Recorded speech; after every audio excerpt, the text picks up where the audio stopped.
Welcome to Car Shopping Questions and Answers. I'm your host, Brother Deshone, the auto advisor. And all I care about is making sure you pay less than everyone else for cars and never spend more than 30 minutes in a car dealership. That's been my mission. I spent 14 years in the car business. Now we do these live streams to make sure you have the strategies you need to save thousands of dollars, because there's only three prices you can pay with any car. Three prices: market value, above market value, or below market value. So all we talk about here is how to pay below market value, which leads to thousands and thousands of dollars in savings. And you can start typing your questions in and we will get to them one by one. So we appreciate you actually tuning in with us. Everything what I'll be talking about on this stream is out of my new digital book. It is called Cars from Home. That's a mindset. 7 steps to saving time, money, and avoiding dealerships. You can get a copy of it anytime over the next 30 minutes for 75% off. It's normally a $97 book. It's worth every penny. You can see it's 5 stars. You can Google it. But as part of my welcome offer, I want to give it to you for 75% off. So if you get to my TikTok bio before 30 minutes or my Instagram bio, click that website there, or the YouTube comments or the Facebook comments, you'll click a link that you can activate that 75% off and get your book for $24 instead of $97. But it's only for 30 minutes, so make sure you get there before 30 minutes is up. Okay, so we're going to start out with Mary's question, which is what to say if I'm asked to make a down payment. First thing you have to realize is down payments are not mandatory, and in all but 2 cases, they're unnecessary. So down payments, let's say you're looking at a car, it's $25,000. You want to buy it. The bank will lend as long as you have good credit, fair credit, good credit, great credit, 20% above what the car's value is. So if you're buying a car for $25,000, the bank will lend another, let's call it $5,000. So they'll lend $30,000 against a $25,000 vehicle.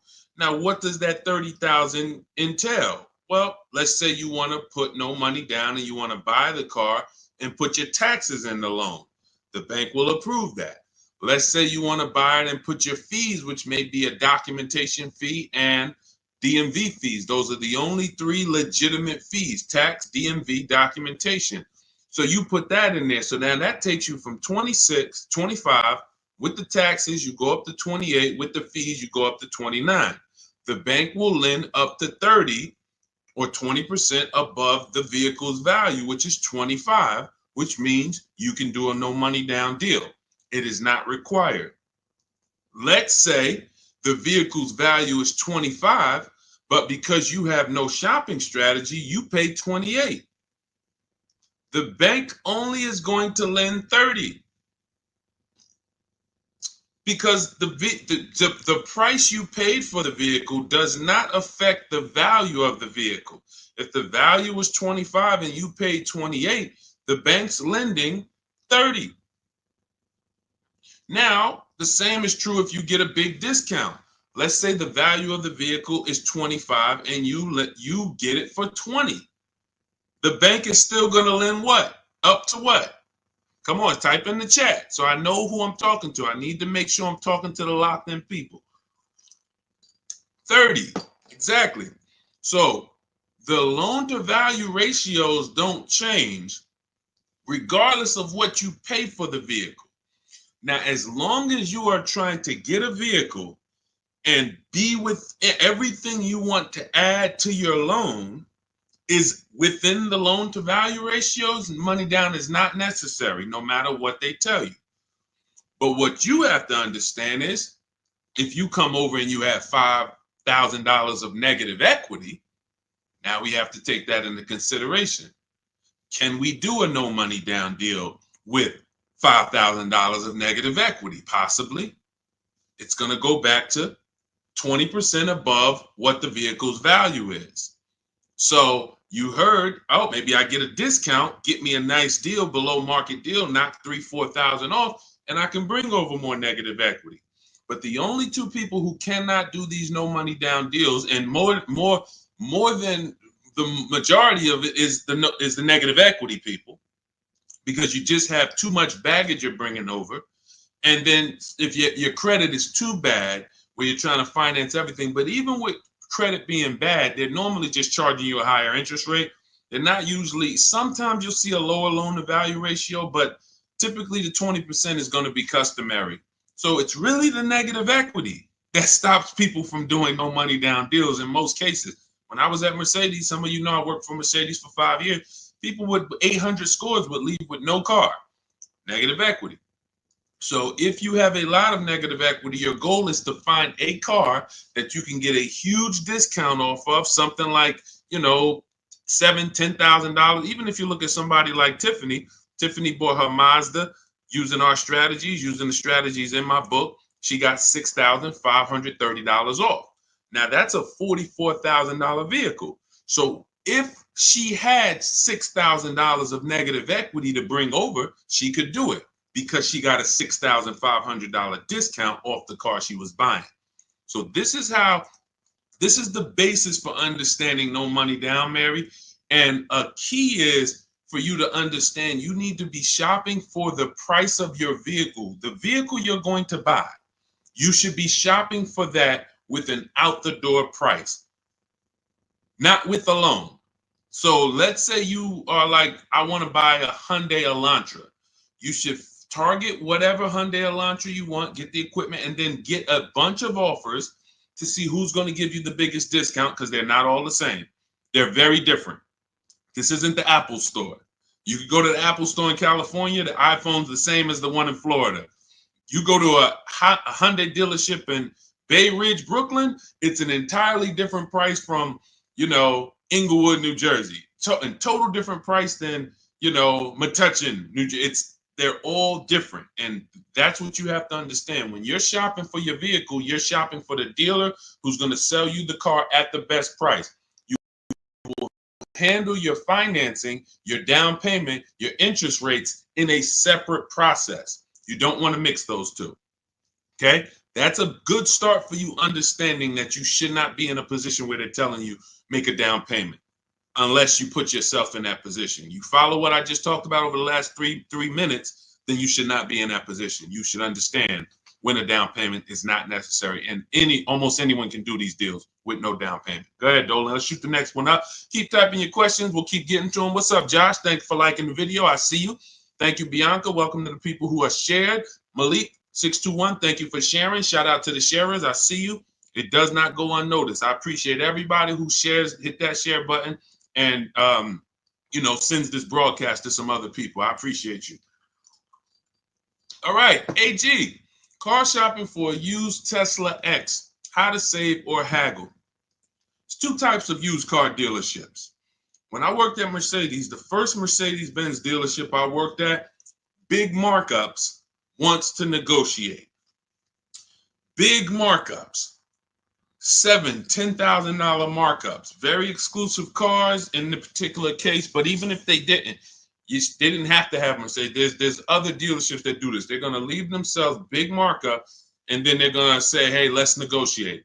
This is also for dealers who get a lot of traffic walk-ins. They're either on a highway. They know that we're going to get 50 people on a Saturday to walk in, so they can charge. They put these prices up. And they're not trying to really sell them online. They're trying to sell them to the unsuspecting locals. Now, different dealership says, I'm only going to mark my cars up $1,500 because I want to sell a lot of them. This is an entirely different model, different mindset, different process. Where you will get in trouble is when you're talking to a dealer, or you're about to buy, you're trying to buy from a dealer that has the $1,500 markup, has already priced their car better than anyone, and you're trying to get $2,000 off because you think you're talking to the markup dealers. That's when you end up losing. So how do we know the difference? We use a process. In my book, I have a process called the multiple marketplace strategy, where we have all the marketplaces open where used cars are. if a used car is not on a website, you should not be talking about. You shouldn't be talking to anyone about it.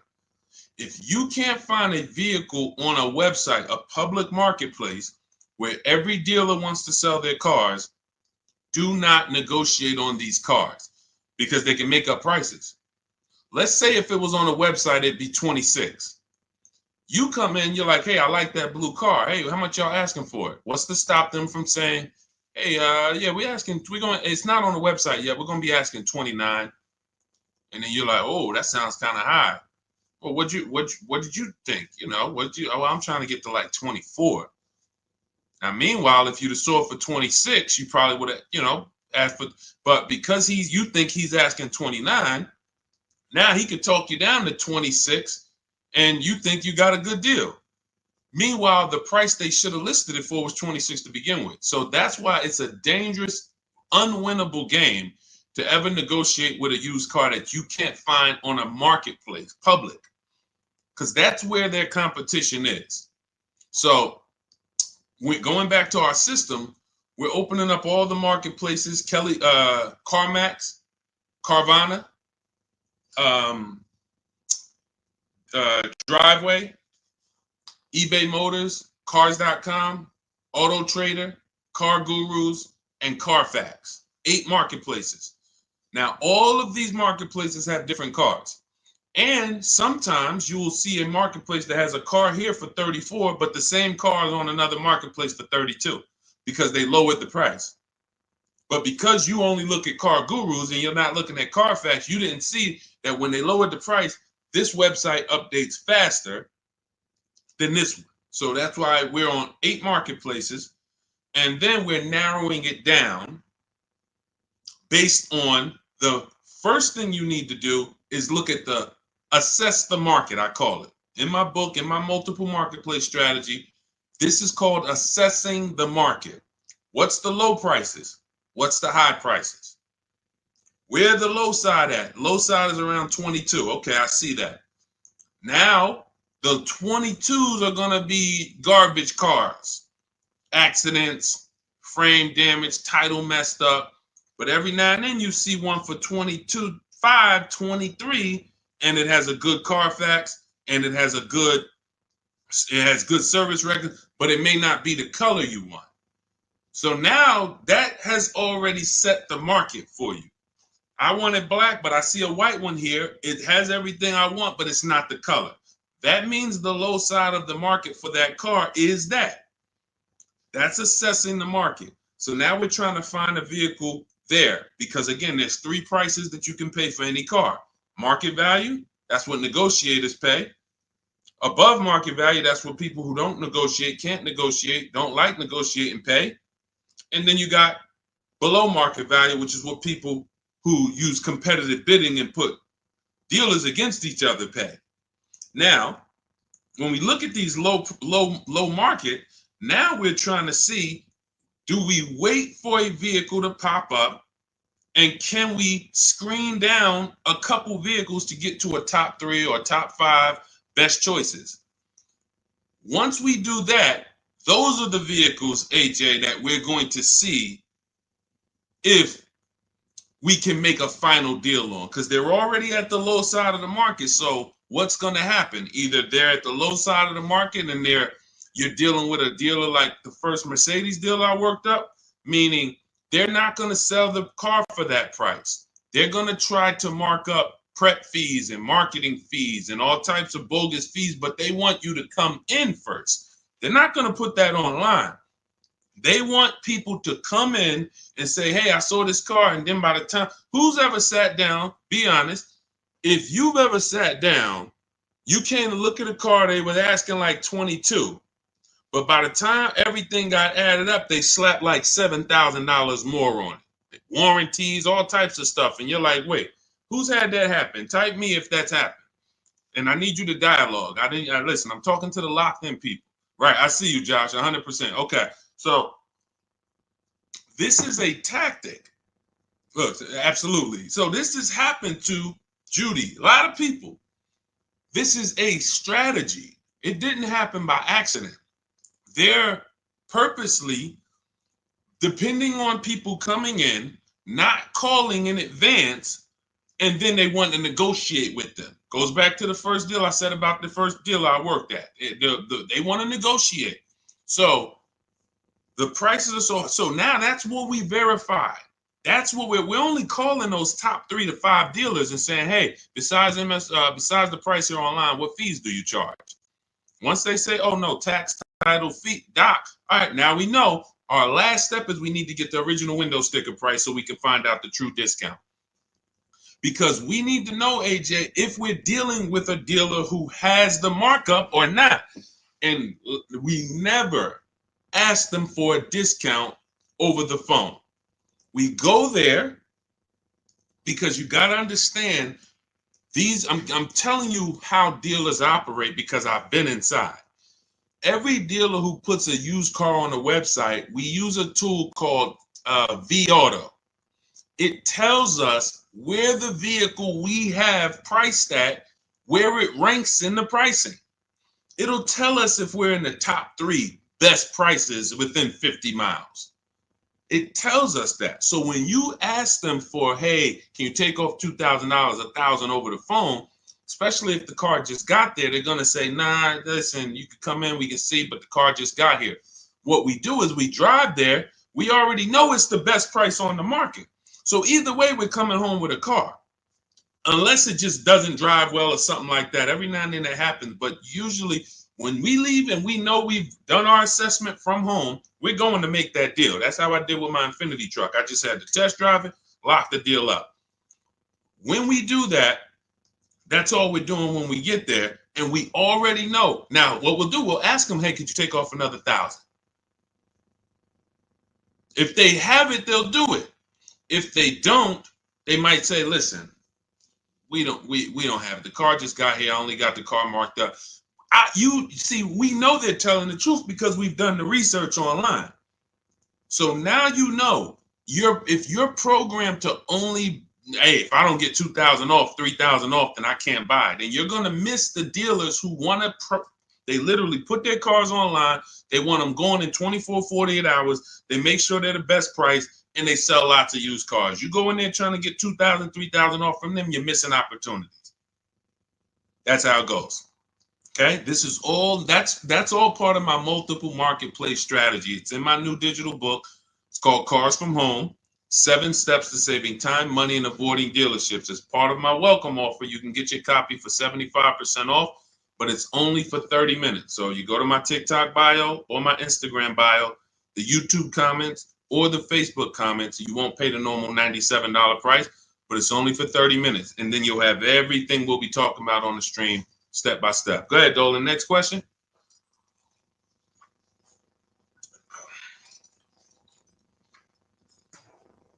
Okay, Mel, what's going on? A 5-year loan to buy a 2022 Jeep Compass. Is it good to trade in for a lease now? So this sounds like, Mel, you figured out you should be leasing, not buying. And now you're like, should I make that move now? In my book, step 1 is the leasing versus buying question, because this is the foundation of your car deal. You need to know how you're going to beat depreciation. So normally what happens is when people learn about the 8-year rule, which says if you're not buying a car to keep it for 8 years, then you should be shopping for a below market lease, not a purchase. So when people learn that, oftentimes they're like, okay, I know I'm not keeping this car. I'm in 8 years. Should I wait or should I transition to a lease now? There is no benefit to you waiting. As long as your equity situation isn't so bad where it's going to stop you from transitioning to a lease, the play is to move to a lease as soon as possible, because you're not going to get the money back you're putting into owning these cars. The only people that get the money back for owning these cars are long-term owners. 8 years, 10 years. We got people on here who have cars. I'm sure some of you have had cars for 8, 10, 12 years, maybe even more. We usually get somebody on here that has a car for more than 15 years. This is the people who get all the money out the cars.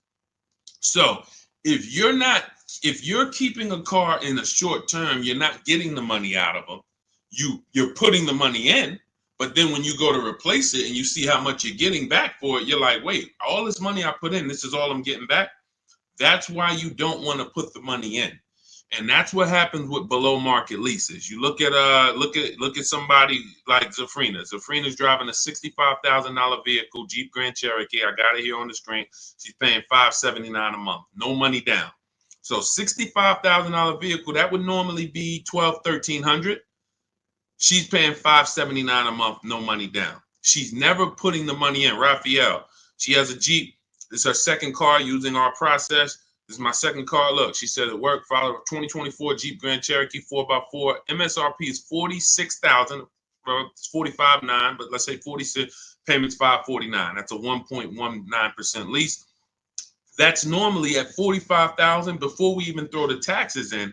That's normally a $900 payment on a 5-year loan. You can type that into any auto loan calculator and see. So you're going from $900 to $549. $900 is what people are paying to buy, unless they put more money down. And then, see, people never factor in their money down. So that's why I always, when I'm talking to you, I'm going to let you know how much it costs with no money down. Because if it's $900 a month with no money down, but you decide you want to put $15,000 down, you can't tell people, well, my car payment's only $700 a month. What about the $15,000? Let's divide that, and then you'll see, no, it was actually $900 a month that you put into this vehicle. So that's why I compare, in every case, no money down, so we can really see how much these vehicles are costing us. So when you're paying $900 a month, you need to try to get that money back. And after a while, you'll see if you pay the car off and you keep it a long time, it makes sense. If you keep a car, somebody just said I had an 03 Camry from day one. Look, 307,000 miles. Now, time heals all wounds. He could have paid $10,000 too much for that Camry. Just overpaid. He didn't know what he was doing. It was supposed to be 20. They charged him 30. But if he kept the vehicle 20 years, do you see how that doesn't quite matter?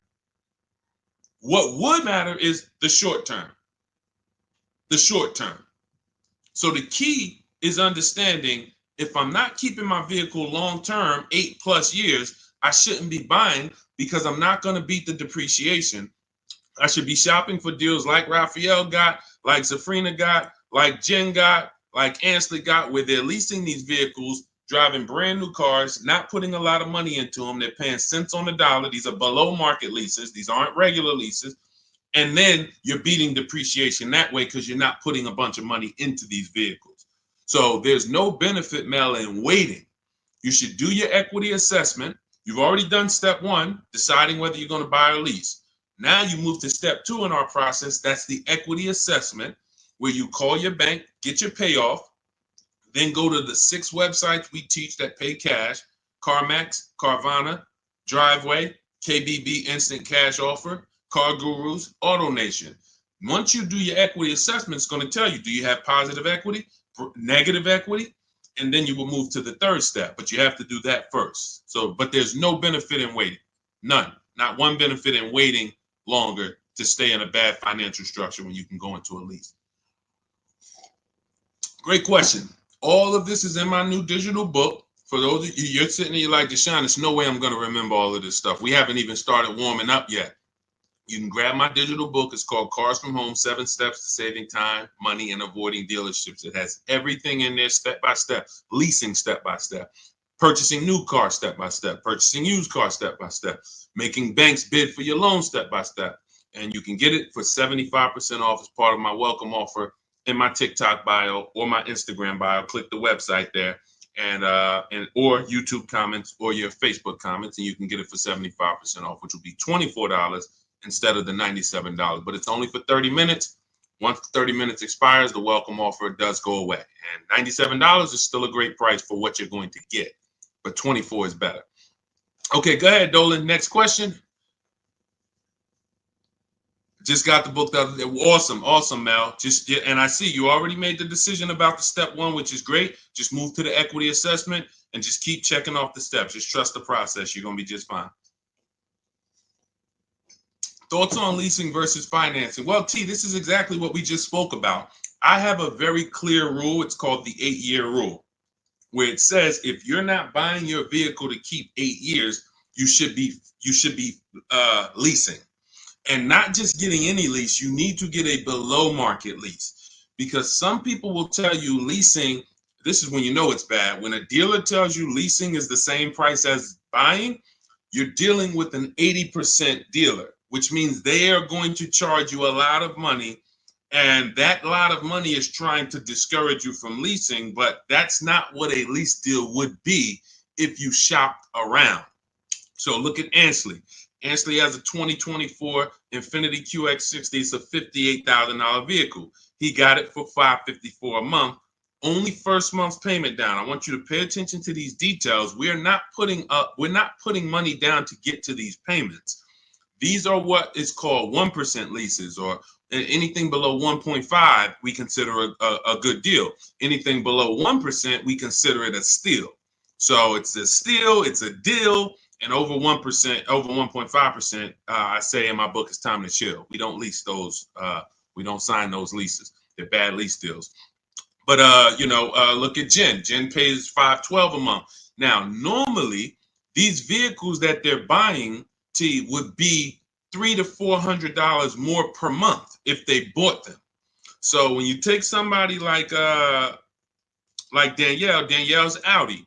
It's a $45,000 Audi, 44 and change.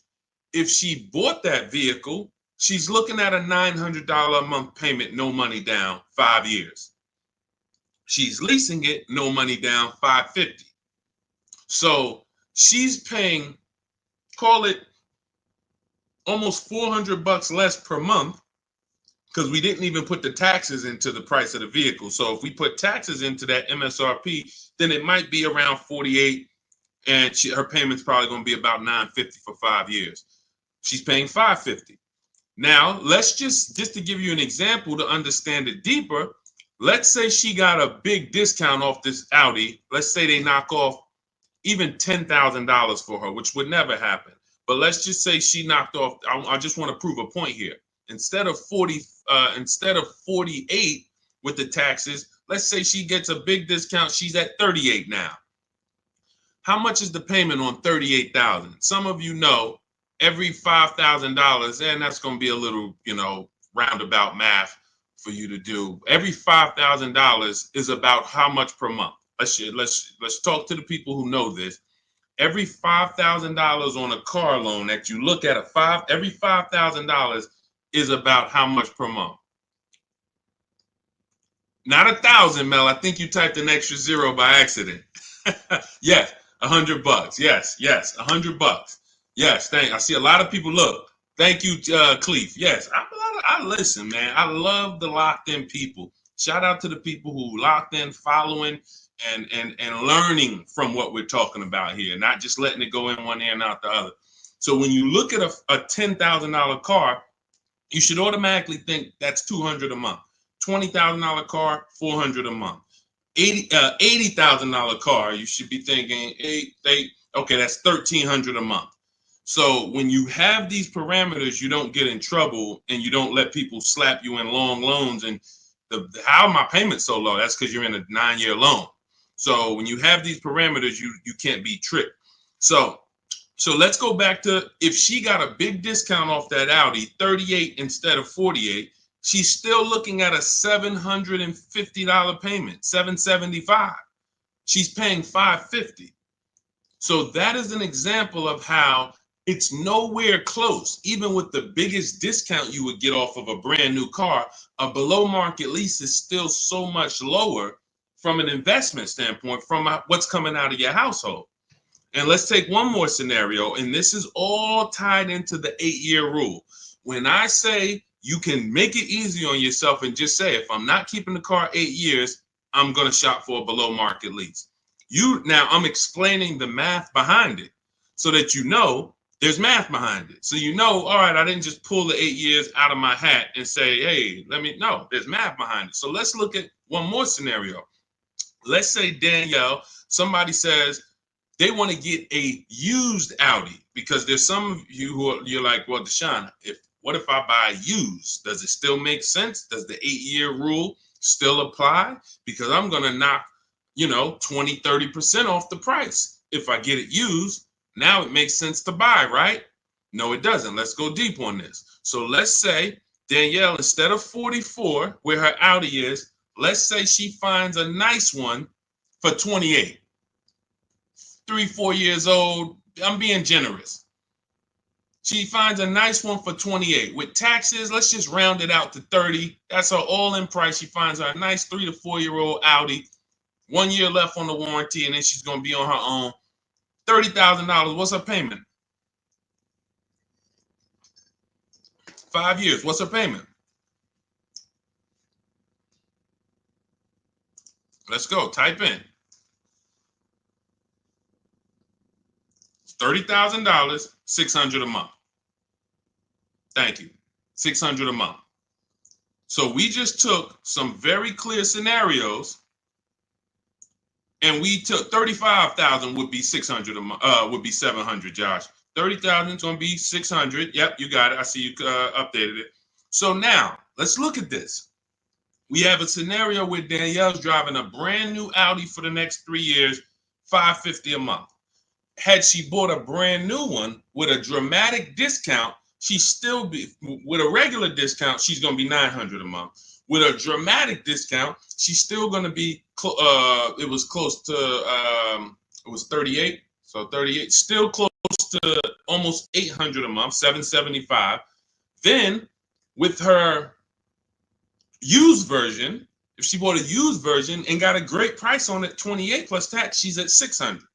So every one of those scenarios is much more expensive than the purchase and then the lease, than the below market lease. And frankly, you can't really compare a 3-year-old, 4-year-old Audi to a brand new one.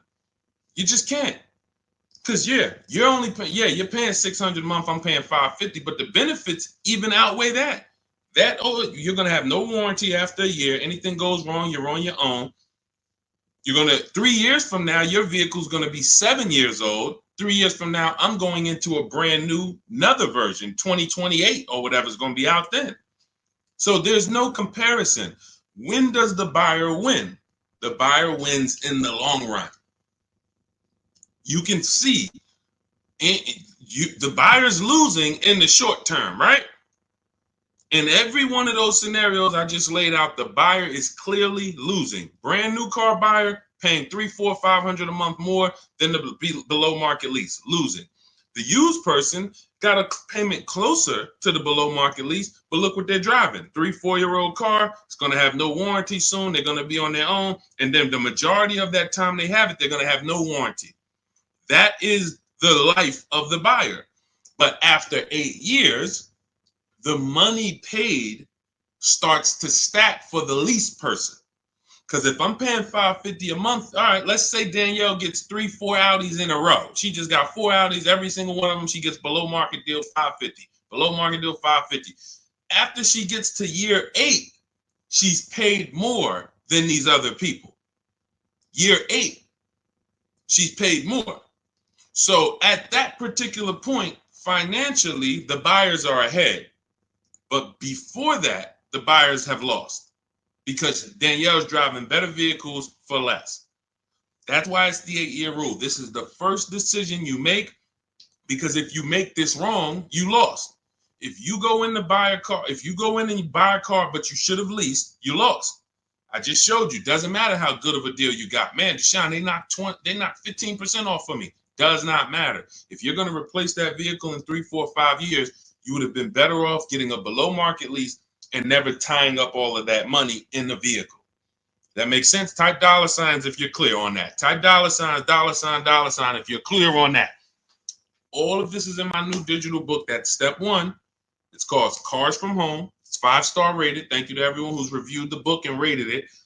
And it's called Cars from Home, 7 Steps to Saving Time, Money, and Avoiding Dealerships. That was step 1, which is our leasing versus buying question. That's how we put our deal on the right foundation. And that's the most important question. It's literally called that in the book, the most important question. How many years are you going to keep the next car? That's when we decide leasing versus buying. So as part of my welcome offer, you can get your copy of Cars from Home for 75% off in my TikTok bio or my Instagram bio. Go to click the picture of me, click the website.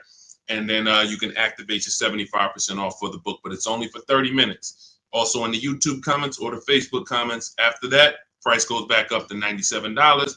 Welcome offer is gone, but go get your book and come on back to the show. And make sure when you get the book, you screenshot the thank you page, because on that thank you page is the link to open the book. I also email you a copy, but sometimes you type in your email wrong, you type in too fast, and that screenshot has my support team's email, where you can email my support team just in case you type your email wrong and your book's not in there. So go ahead, Dolan. Next question. Just keep them coming. Keep typing your questions, y'all. We will get to as many as we can while we're on. How do you calculate the negative equity? This is a great question. Negative equity, you want to calculate based on your highest possible offers. When you calculate your negative equity based on anything but your highest offers for your vehicle, then you are now putting yourself in a position where you have more negative equity than you would have. So let's say you go into a car dealership, which we never do, and talk numbers. We go into a car dealership, test drive, pick up our car, but you're there, you're talking numbers. Now they look at you and they tell you your car is only worth 16. You have $6,000 of negative equity. That means you owe 22. So your car's worth 16, you owe 22. They're telling you you have $6,000 of negative equity. Now, the problem is, if you believe that without actually doing what we call the equity assessment, which is getting bids for your car from companies that pay cash. They buy cars same day, you come out, or sometimes they send an inspector. It's a very quick process. They cut you a check and they pick up your car, right? There's 6 companies we use right now to do that. Carvana, CarMax, Driveway, Kelly's Blue Book, Instant Cash Offer, AutoNation, and Car Gurus. Now, these 6 companies bid, we get their bids.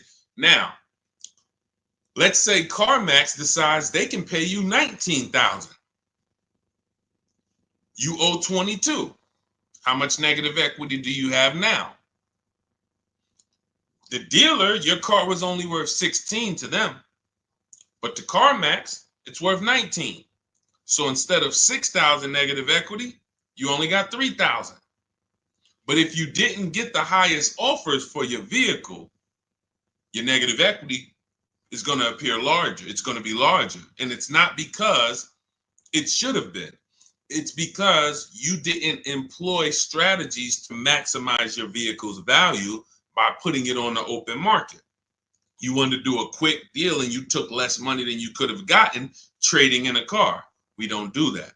So, Mary, we do the equity assessment. That's going to tell us right then and there how much negative equity we have or how much positive equity we have. It takes 15, 20 minutes to do. Just go to those 6 sites. That's in my book, Step by Step. That's step 2, the equity assessment. Once we actually decide whether we're going to buy or lease, that's step 1. Now we move to step 2, which is the equity assessment. We don't move forward until we found out what our equity position is. Okay, does that make sense? All right, go ahead, Dolan. Next question. And some of you are going to find out that you have more equity than you thought, and you don't have to wait to sell your car. So, I've had people who thought they had to wait until the car was paid off. If you ever, you might have thought, Sean, I thought I had to have my title to sell a car. No, you don't. You can sell a car you still have a loan on. Absolutely.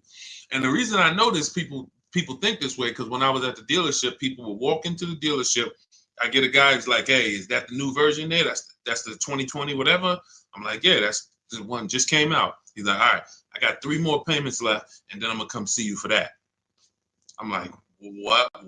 Hold on, let me talk to you. Because someone told him, and it could have been based on 30 years ago. Maybe there was a time when you couldn't sell a vehicle without paying it off and having the title. I don't know. But in this particular case, it makes no sense to run a race, pay off a car, and then turn around and go get another car. You should be leasing. Because that's one of the downfalls of leasing is you always have a payment.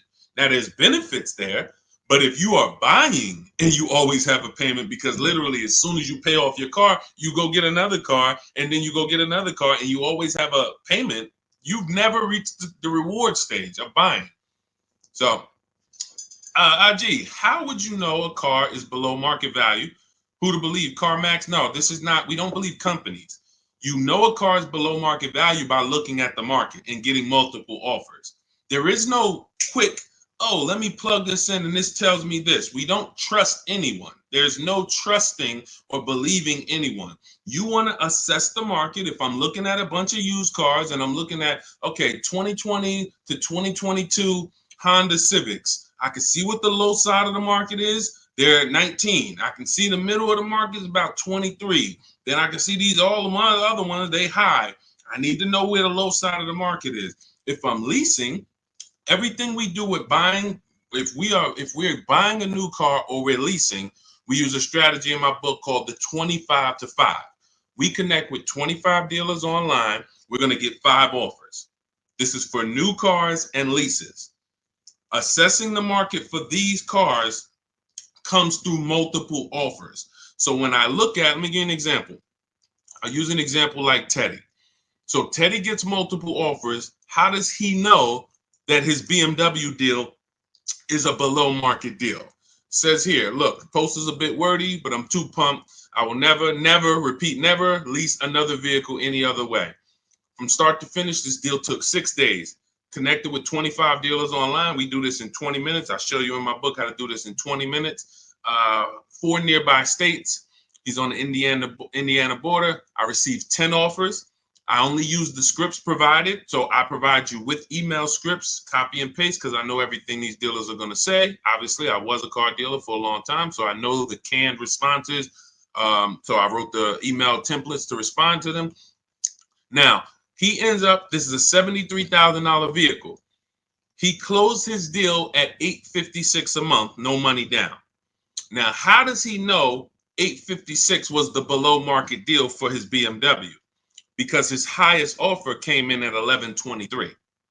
So you can see my highest offer during this process from a different dealer was $1123. Look, the dealer closest to me, the local dealer, came in at $986. So his closest dealer is $986. His highest offer is $1123. He closes his deal at $856. It's clearly below market value because he sees the market. The only way to get below market deals is to look at the market. That's why we have the best system for getting multiple offers on new cars and leases. Or if we're shopping for a used car, we're looking at multiple options. That's the only way. That's why I said there's 3 prices you can pay for any car. If you're going to buy a car, lease a car, if you're going to buy a new car, buy a used car, or lease a car, there's 3 prices you can pay. Market value, that's what negotiators get. They don't know if they're actually getting a below market deal. They're just negotiating to try to get to the bottom. But they don't know they're at the bottom because they don't even know if they're at the dealership. Let's just say, let me go back to Teddy's deal. Let me show you an example of why you can't get a below market deal from the wrong dealer. This Teddy's local dealer comes in at $986 a month. Now, we have counter offer calculators in my book. His $986 from his local dealer is not the first offer. That's the last offer. That's, hey, we're not doing anything lower than that. The highest offer, $1123. We're not doing anything lower than that. So if somebody's in there and they're negotiating with one of those dealers, they're not going to get to $856. They're at the wrong dealer. They're at an 80% dealer, and 80% dealers want to make a certain amount of money or they're not going to sell the car. If they can't make $5,000, they're not going to sell a car. $7,000, whatever it is, I'm not going below this. Meanwhile, the dealer who beat everyone's offer at $856, maybe they only made $2,000. Maybe they only made $3,000. Who knows? But the point is, they said, I don't need to make all that. I'm going to beat my competition and sell this person a car. That's a 20% dealer. That's why I say negotiators pay market value. People who don't, if you don't negotiate and you're like, man, Deshone, I just go and I close my eyes and just wake me up when it's over and I could drive out of here. You're going to pay above market value. So you're gonna, because you just don't have any, you don't have any fight in you, you have no strategy. But below market is reserved for the people who are putting dealers against each other, because it's the only way to know you got a below market deal is when you can look at enough options and know that you paid less. It's like this with anything. It's not just cars, TVs the same way. If you were buying a 100-inch TV, how would you make sure you're getting a good deal? You're going to look at probably 30, 40 TVs in every website. Then you're going to be, oh, this one's on sale, $699. All the rest of them is $900 and $1,000. Clearly, that's the below market deal. Same principles. Same principles. Go ahead, Dolan. Next question. You know, coincidence. All I do is teach you to shop for cars like you shop for everything else. Everything else in life, you shop this way except cars. Cars, you shop a way you wouldn't shop for anything else the way you shop for cars. Think about that. Am I right or am I right? Type right if you know I'm right.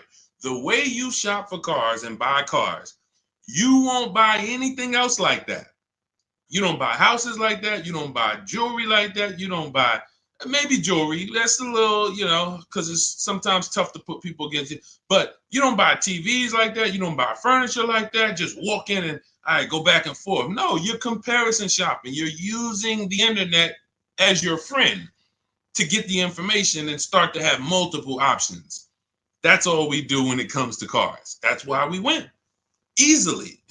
It's no struggle when you're using the internet to put people against each other. The struggle is going in and battling and begging someone to take money off when you're already about to spend 30, 40 grand with them. Imagine that. You're about to make a $40,000 transaction and you're just begging, come on, can you take off another 500? Just $40,000. All right. Best SUV to buy. This is all subjective. If you want to look at ratings, feel free to do that.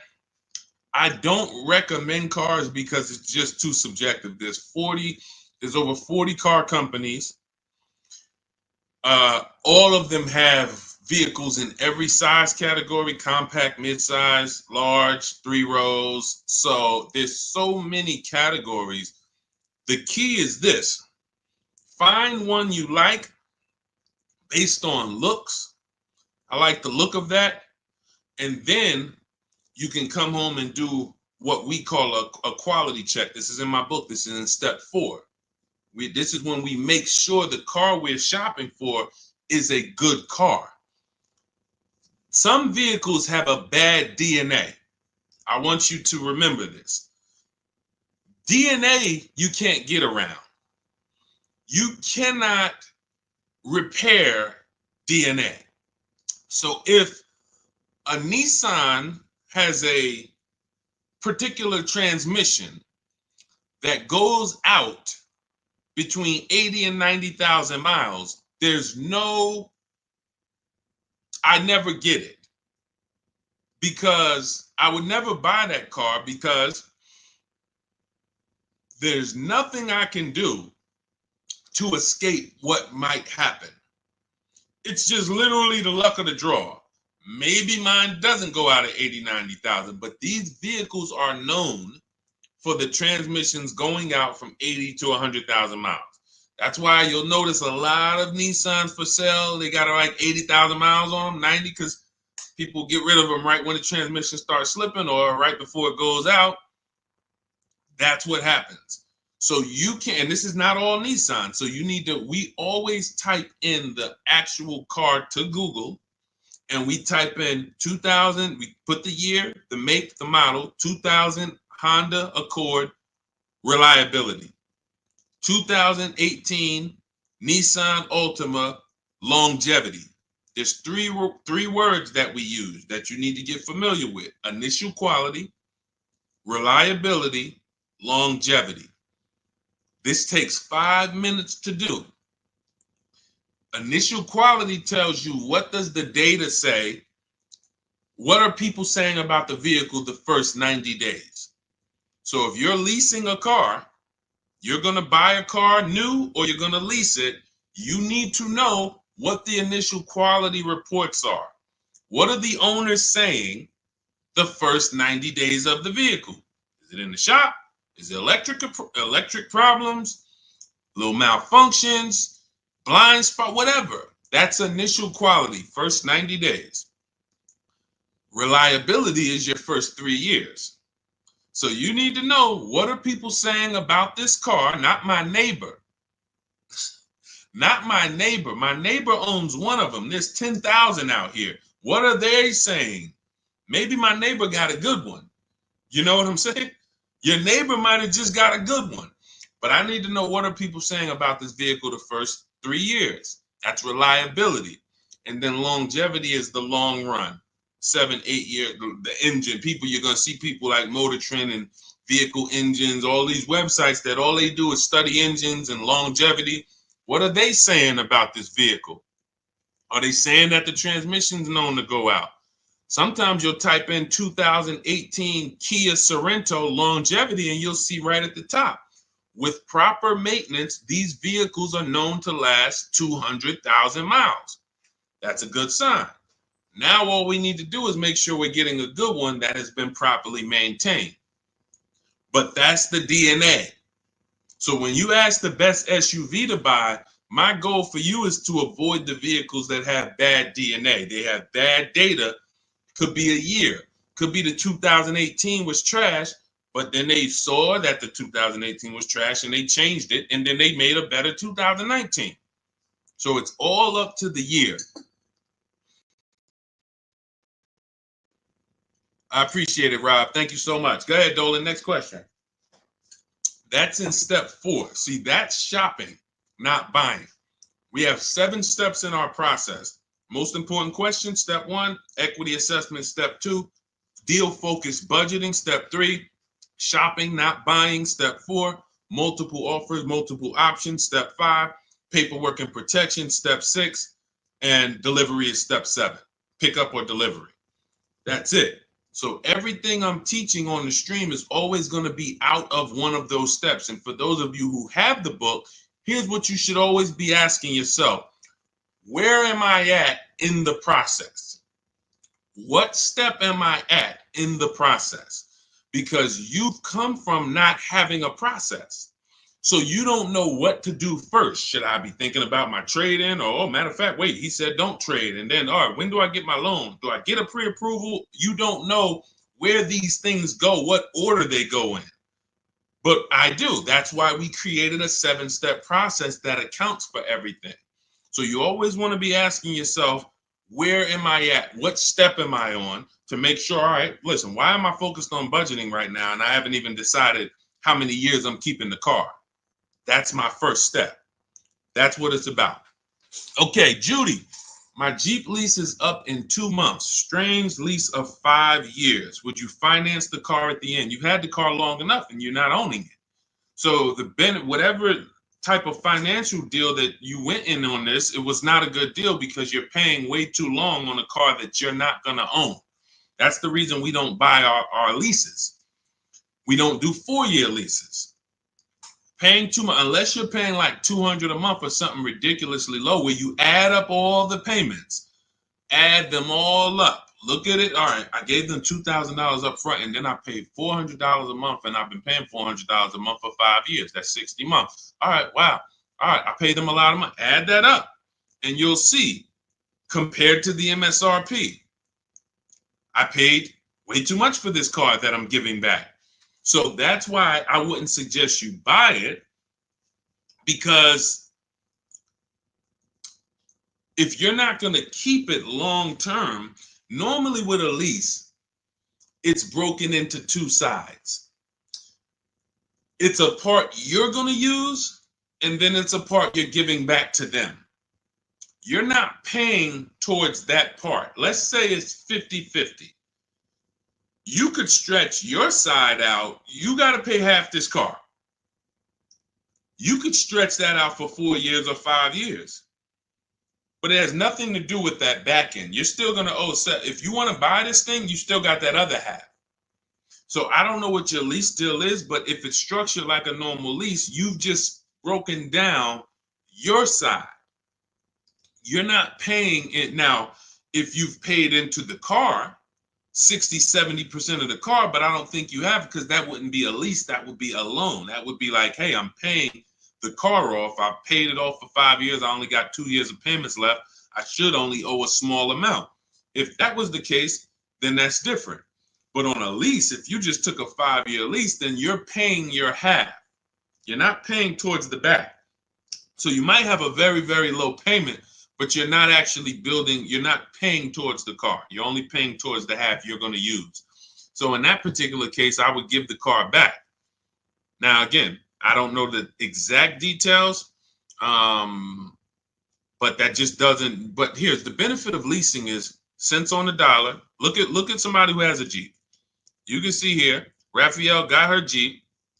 It's a $46,000 Jeep. She's paying $549 a month, no money down. So she's putting into this car $549. Let me do some math. This is why when we get away from these structures, it doesn't make sense anymore. $549 times 36, that's $19,700. Now, going back to her deal, the vehicle itself is $45,900 plus tax and fees. She's going to pay $19,000 over 3 years. That's less than what the vehicle would normally depreciate. So her vehicle that's 46 minus 19, about 27 is what's left, not to mention her tax. This is why you have to be judging the lease deal. Leasing is all about, I need a low payment and I need to pay less than I would have tying up all of this money. So once we get into these long leases, we've defeated the purpose. We've defeated the purpose of leasing. So I wouldn't finance the car at the end, Judy, unless you look at your deal and you can see that you only owe like another 10 grand or something, or 12 grand. Then okay, maybe you do pick it up on the back end, but then you should have equity, because if it's going like a normal loan and you've been paying for 5 years, you should do your equity assessment. You have equity, but if you're in a 5-year lease, you won't have equity. All right, that's a strange structure for sure, like you said, and never do it again. Unless I'm wrong about it, that's just not something that you want to do again. And hopefully you had a super low payment and you just kept the payment low for 5 years. But again, you're in the same car. There's no warranty. It's just, let's do something different. There's much better ways to benefit financially and drive, nice vehicles. Yep, you got it, Elaine. Thank you. Thanks for always tapping in. I always see your comments on my videos. I appreciate it. Go ahead, Dolan. Next question. Okay. Rita, what have you heard about the 2024-2025 Nissan Kicks? I would look at what we said over the last 7-8 minutes when we're checking the DNA of a vehicle. I ran down how we check reliability, initial quality, and longevity, and I would let it go from there. I don't give my opinions on cars. Now, what I do is I'm preparing these top 5 reports. So that's something we want to launch big in the next 2-3 weeks. We want to start giving you, based on the data, what are the top 5 worst SUVs, compact SUVs? What are the top 5 worst luxury cars? What are the top 5 best compact luxury cars? So we want to give you those things based on data, but that's not my opinion. You don't want to take someone's opinion on a car. You want to go where the data goes, because the data polls tens of thousands of people who have the car, and they report, this is what people are saying. This is what most people are saying.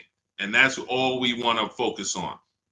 But what I do, Rita, is go back into the YouTube video, rewind about 7-8 minutes.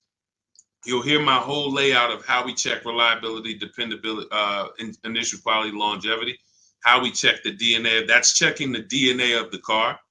And that's what's super important. You don't want to end up with a car that's in the shop every 3 months.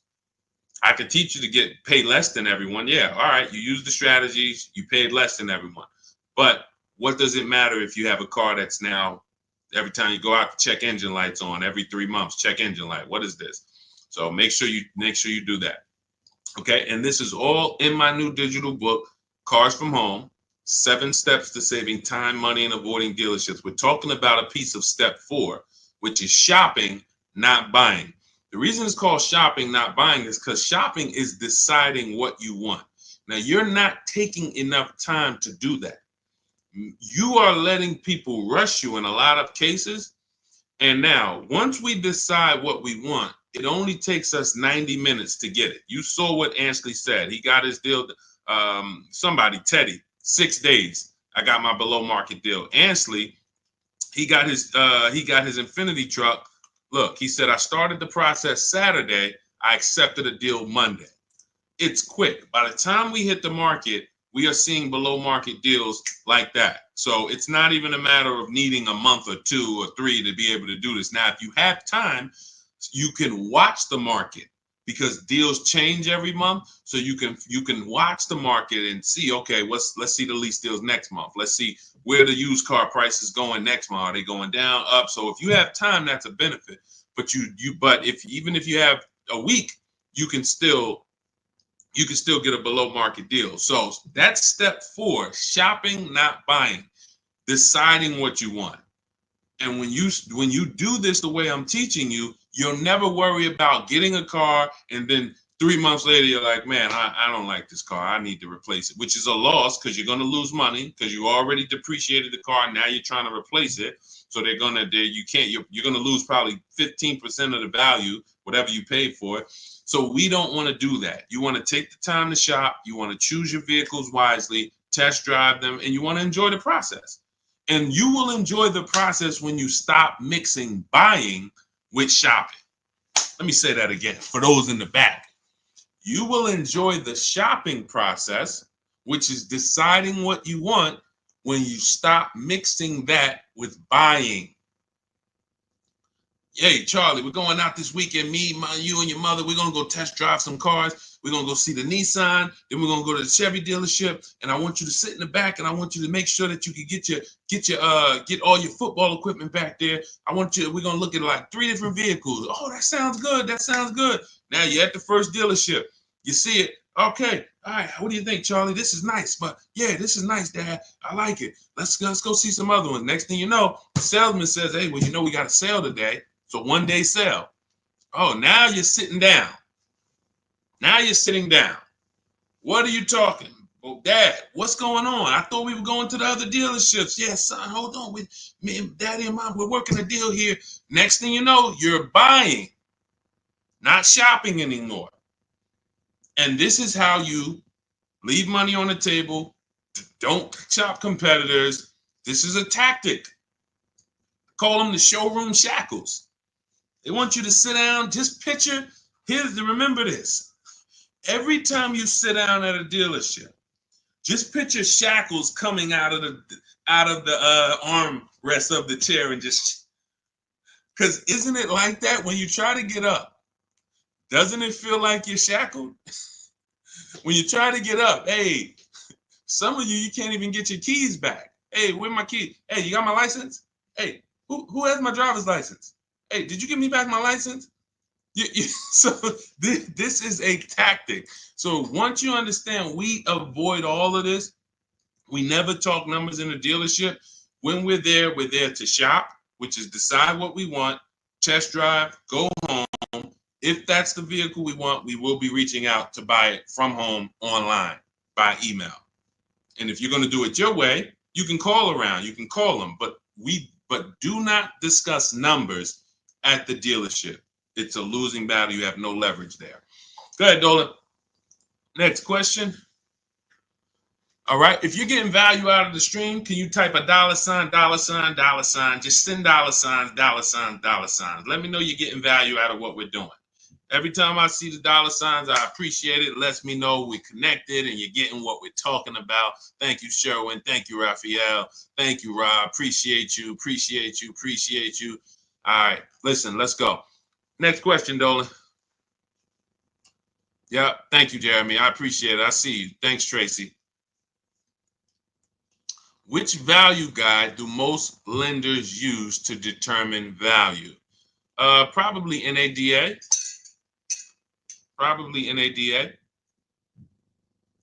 But you should be shopping for below market deals. You could, if most people are paying 25 and the bank's using 25 as the value of the car, I don't want to pay 25. Why do I want to pay what everyone else is paying? So using the strategies we're discussing, multiple offers, low market, everything we're doing, you're in a scenario where when you pull up to someone with the same car, you've paid 2, 3, 4,000 less than them if they got market value. If they paid above market value, you might have paid 6,000 less than them. And this happens. Unfortunately, it happens sometime at one dealership. I remember I was at a Mercedes dealership and a customer comes in, he's going nuts. He's like, hey, I got an E-Class. Me and my neighbor, we go out to dinner the other night. We got the same car. I'm paying $200 more than him a month. He was pissed off. Now, how does that happen? One person paid above market value. Maybe the other person paid below market value or market value, but it's a $200 spread. Same vehicle. So when you're using what we're talking about, what you're learning in my book, what I talk about on these streams, you are not anywhere near what lenders should be looking at you and saying, man, that's be good. I don't know how you got the vehicle for that price, but that's a good loan to value ratio. In case the vehicle gets totaled, we know that we're in a good position. We know, rather than, hey, this guy has a vehicle, it's worth 27, but he bought it for 28. He's cutting this thing close. He needs gapping. So, all we care about is below market. We're not interested in none of these high prices, and how bad they are for other people, unfortunately. Go ahead, Dolan.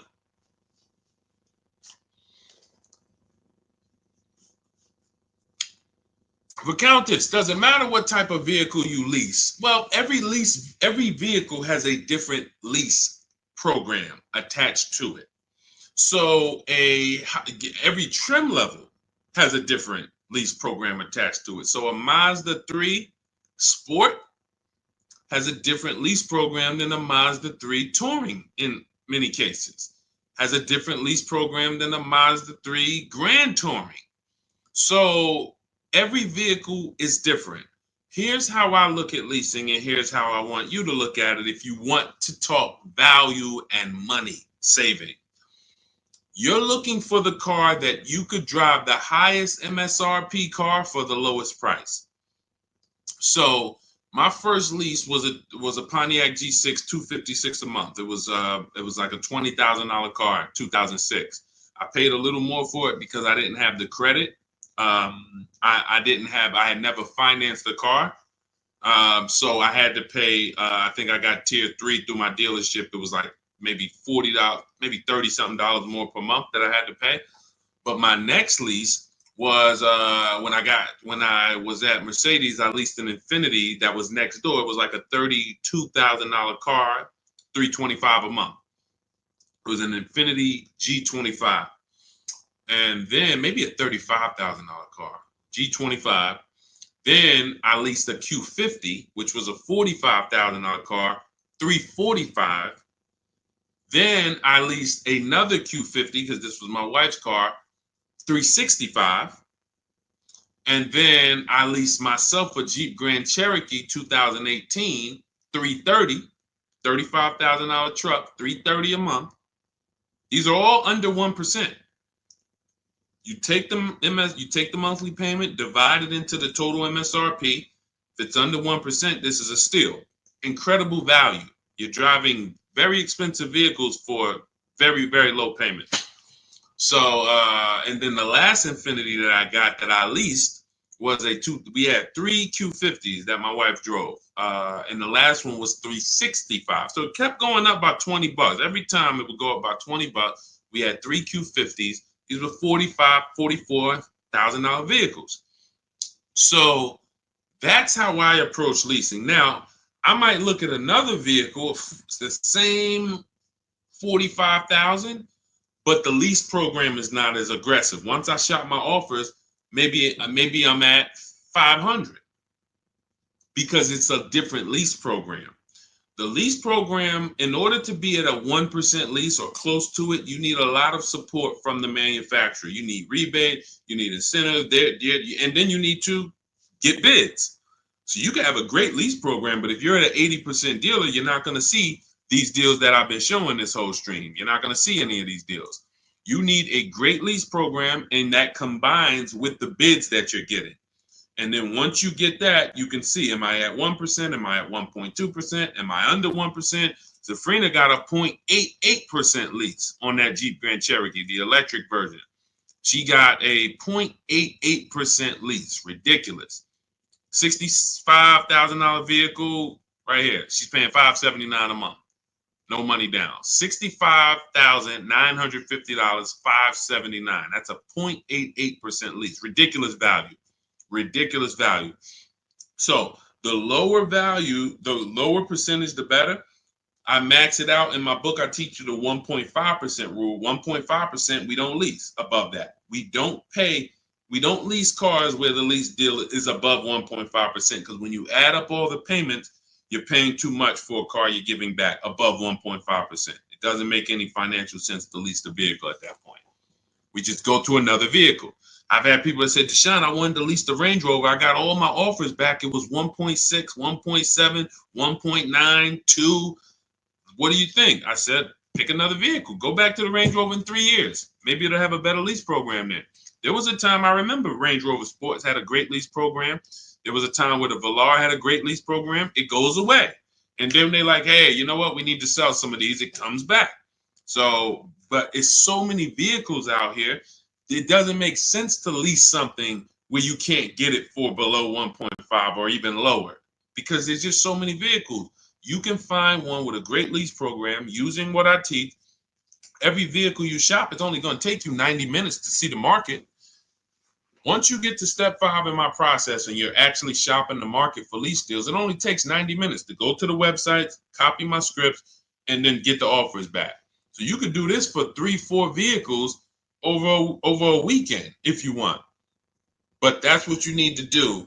And then you determine what's the best value for me. Simple. I'm only leasing vehicles that I know I can drive them for cents on the dollar, and they're expensive vehicles. I don't even do 1.5. Sometimes you'll see somebody, they really like a vehicle. I always say, if you really like a vehicle, you shouldn't be leasing. If you're leasing, you don't love a vehicle. So let's put that out there. If you're switching vehicles every 3, 4, 5, 6 years, you don't love the vehicle. People who buy their vehicles to keep 8, 9, 10 years, then we can talk about love. But leases, they so fast. You lease a vehicle in 2.5 years, you got to start thinking about what I want next. 2.5 years, what I want next. So there's no love here. You just find something you really like that has a great lease program where you could pay these low prices, and then you move on and you do it again in 3 years. Don't fall in, that's what leasing is about. All right. So, and look, I saw somebody say that Audi, there's no rhyme or reason. All you can do is pick a vehicle, shop the market. There's no Audis have the best lease deals, Jeep Grand Cherokee, because look at how many vehicles are within Audi. You have the Audi A4, and then I told you have different trim levels. You have the Premium Plus package. You have Audi A6. You have the Honda EX, EXL, Touring. These are all different lease programs. So there's no way for you to say, oh, well, I know Jeep Grand Cherokee Limited, they have a good lease program. No, you pick a vehicle, shop the market. None of these people who got these lease deals thought that, or none of the, even the people who purchased, no one, Sean saves 20 grand off his F-150 Lightning. He didn't know he was going to save that much money. Kimberly, Maserati, she gets $21,000 almost off the vehicle. She didn't know that. She didn't pick the Maserati because she knew she was going to save $20,000. She said, hey, Maserati's my first choice.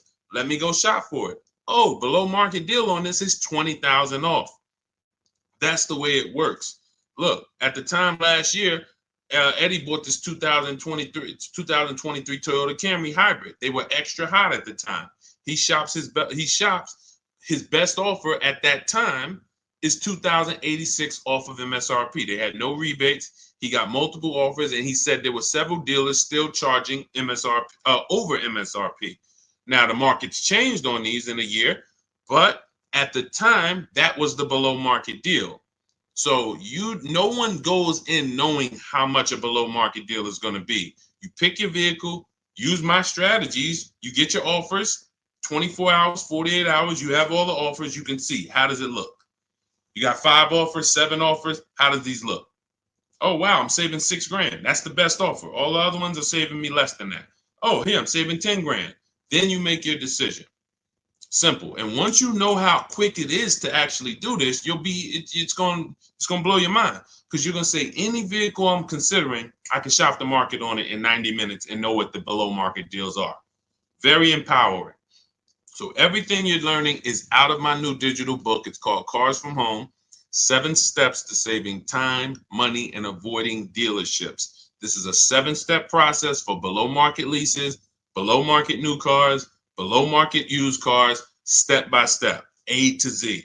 There's nothing left to chance. You can get your copy of it for it's normally $97, but 75% off, as long as you get to my TikTok bio before the 30 minutes is up, or my Instagram bio, or the YouTube comments, or the Facebook comments. That's my welcome offer. It's a digital book, so it will be in your inbox immediately.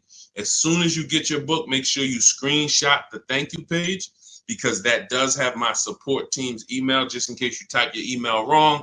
We can't email a book to a wrong email, so you could always reach out to my support team. And also on that page is the link to open the book. So as soon as you get it, you might want to open it, save it to your computer, but save the master link, because anytime I update the book, you actually get the updates. A couple months ago, Vroom went out of business. Vroom used to be in our equity assessment, used to be on our used car marketplace reports. They go out of business. We got to delete them. I went into the file, removed Vroom. Everyone who opened the book after that never saw Vroom again. So you keep the master link. That way, when I update the book, you get it. I don't charge for updates. I want you to win. That's why I'm giving you the welcome offer, where you could even get it for $24 instead of $97. But even if you miss the 30 minutes, you should go and get your copy for $97, because what you're going to benefit from is going to be 10 times worth what you paid for it. But if you get there before 30 minutes, you can actually get it for $24 instead. So go get your book. I appreciate you tuning in. I want to see you win. Make sure you email me your car deals when you make them. Send them to me by email. I love to see your deals, so I can bring them into the show and keep, talk about you the same way I'm talking about everyone else. And we'll make this happen. Keep unlearning. Leave everything you learned at the door. When you get my book, don't bring any of your old ideas to me. Trust our process. Leave all of that old way at the door, and your success is guaranteed. So I'll see y'all on the next stream. God bless you.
Poland's in the back. Welcome to Car Shopping Questions and Answers. I'm your host, Deshone, the Auto Advisor. This is all we do here, is make sure that you have the answers you need to shop the way you should be shopping in this car market, and in any car market. You should be putting dealers against each other. So all I do is make sure that you know what you need to do. We don't hold back. There's no fluff here. We get down and dirty. And but I do want you to lock in. If you have a notepad, you're going to want to take notes. You're going to want to watch this recording, because we're going to be going over some stuff you've never heard before. Pretty much everything we talk about here is stuff you've never heard, you've never done, and that's okay. That's why we represent unlearn, relearn. All right, we got to unlearn the old way Everything on the show is sponsored by my new digital book, Cars from Home. Thank God it's 5-star rated. Thanks to everyone who's reviewed it. You can get your copy for 75% off in my TikTok bio, in my Instagram bio, in the YouTube comments, or in the Facebook comments over the next 30 minutes. You got 30 minutes to get 75% off, and that book will be in your inbox in 5 minutes. You'll have everything we're going to talk about on the stream and more. All right, so let's get started with the first question. What's a good mileage on a decent first car? Well, you want to look at mileage per year. So if you're looking at a car that's 5 years old, you want to consider average miles driven is 10 to 12,000 miles. That's average miles for a driver. So if you look at a 5-year-old car, 60,000 miles is just fine. You're looking at an 8-year-old car, 8 times 10, 80,000 miles, 96,000 miles. That's perfectly fine average miles for that car. Now, some people like to get below average miles. That's fine too. You know, anything above that. But here's what's more important than the mileage on the car. Service records, absolutely paramount. In fact, let's go to what really makes the car good or not, the DNA of the car. The DNA of the car is things that can't be fixed even when the first owner took care of the car. You might have a car, we always do what's called an initial quality check, a longevity check, and a reliability check on each car. I'm going to show you how to do that very easily. It takes 5 minutes. All of the stuff that I'm talking to you about takes minutes, not hours to do using a computer. So when you said the DNA of a car, that's something that can't be controlled because they made it that way. So if you look at a car and it has bad electric issues, that's in the DNA of the car. Doesn't matter if it was taken care of, doesn't matter if they serviced it. It's built in. Some cars, when you do your longevity check, let's say you're looking at a 2018 Nissan Sentra. You type into Google 2018 Nissan Sentra longevity. You're going to see, hey, some of these vehicles have electrical transmission problems at 80,000 miles, 90,000 miles. It's in the DNA of the car. Doesn't matter if you got a good one.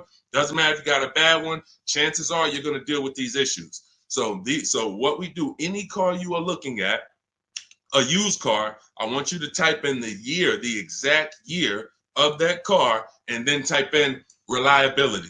That's going to tell you what they said about the car the first 3 years. You skim the articles. You don't need to read. All you're literally doing is skimming that first page. If you see this car has less than normal reliability, less than average reliability, you want to look for red flags. Then, once it passes the reliability check, then you type in 2018 Nissan Sentra longevity. Skim the articles. You'll see things about the engine. You'll see, okay, these engines last 200,000 miles. You'll see any red flags. You look at that first page, skim it. That's going to tell you everything you need to know to see is the data showing on these cars that it's bad. Don't listen to your neighbor. Your neighbor has one car. Hey, I love this car, but there's 10,000 other people with that same exact car, and maybe 20% of them are having an issue. So go where the data is, type in that search. It's very easy to do. That's in step 4 of my book, which is called Shopping, Not Buying. All of that is we do a 7-step process, and we do not buy any car or lease any car without checking the DNA of the car, which is the data. That's more important than the mileage on a used car. Great question. Let's go. Keep typing your questions. We'll get the next one. All right, we'll get the next question. All right, let's go. Is it better to say I have a trade-in or not? Great question. We don't use the word trade-in. That's actually a curse word here, because I'm going to tell you this. If you had this phone, will you get more money? I want everybody to lock in. Stay close to your keyboards. We're going to go through as many questions as possible. If I had this phone and I wanted to sell it online, would I get more money selling it online, or would I get more money trading it in for another phone? Type into the comments. Would I get more money for this phone selling it on the open market or trading it? Sell or trade? Thank you. Sell, sell, sell. Okay, shout out to the people that are locked in. So that's a good indicator of why trading does not get you the most money. Trading is a convenience thing. Now, we used to have to sell our cars privately if we wanted to get more money. Used to have to list them on Facebook Marketplace, have a bunch of people come by your house. They're driving it. Hey, you mind if I look under the hood? Strange people. We don't have to do that anymore. Why? Because there's big companies that cut cash checks for our cars, and it's easy to find them. I'm going to give you the 6. CarMax, Driveway, Carvana, Kelly's Blue Book Instant Cash Offer links you to a local dealership to get a cash offer. Auto Nation links you to a local dealership to get a cash offer. Car Gurus link you to a local dealership for a cash offer. This takes 20 minutes. This is step 2 in my book. I call it the equity assessment. You have to maximize the value of your current car. You're also going to learn that we don't mix transactions here. What does that mean? Whenever you do a trade-in, you're doing 2 transactions with one dealer. What does that mean? Every time you buy a car from a dealer, that's 1 transaction you did with that dealer. If you trade your car or sell your car to them, because that's what you're doing a 2nd transaction with that dealer. If you get your loan from them, you're doing a 3rd transaction with that dealer. And every time you do that, you're doing exactly what they want, because you're not giving you're not bidding out your loan on the open market to give multiple banks and lenders a chance to compete, and you're not listing your car on the open market, giving all of those 6 buyers that I just named a chance to compete. That's how you get the most money. You cannot get a great deal without maximizing each part of the transaction. You can't think that the same dealer that you bought your car from is going to pay you more money for your old car than anyone else would have paid you. That's why we do not trade. There's only one circumstance where you must trade. That's if you have a lot of negative equity and you can't pay the difference. So if these companies, Carvana, Kelly's Blue Book Instant Cash Offer, CarMax, all the companies I named, they're going to pay you more than any dealer. Now, if you have negative equity after you get those offers, then you'll see, all right, the best thing for you to do is to pay the difference. Because if CarMax's offer is 19 and no one else is going to touch that, that's going to be the smallest amount of negative equity that you can have, because you got the highest amount for the car. If you go and trade that in, that dealership might only give you 17, which means whatever negative equity you had over here selling the CarMax, 2,000, 3,000, 5,000, it's going to be more because you're getting less for the car.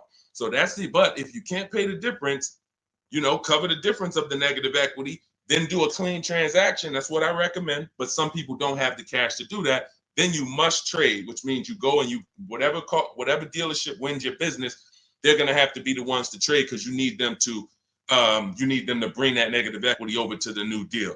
That's why you must stay out of negative equity. You must learn the reasons for negative equity. You must understand what causes negative equity, and then you must stop it. Because some of you, every single transaction you do, you have negative equity. There's a reason for that. You don't understand leasing. That is your problem. That's another question we'll go into, but that is the problem. I've been doing this 14 years, working in car dealerships. I've been educating people like you online since 2021.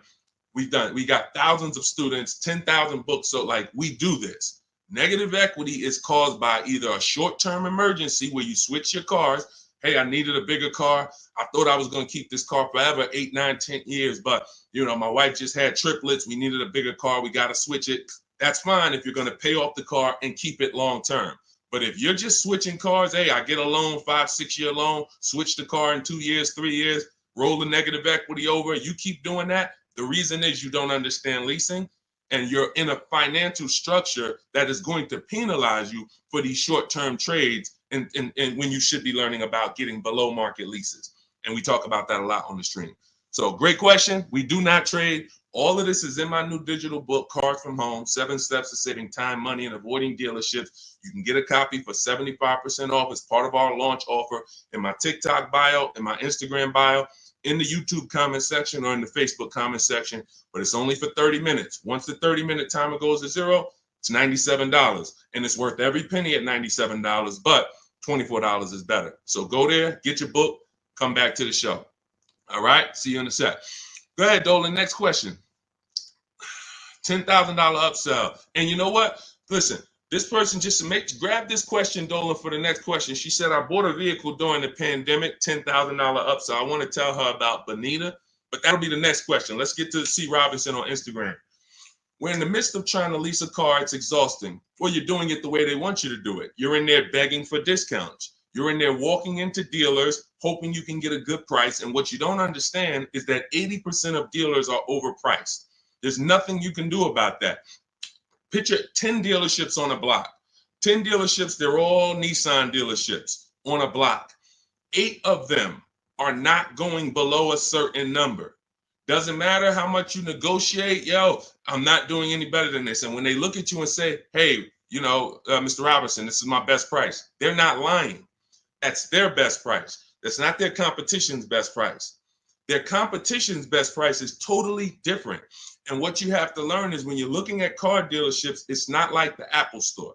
The Apple store, I go get an iPhone here, I could be in Southern California, it's going to be the same price. I can go up to Canada, it's going to be the same price in most cases.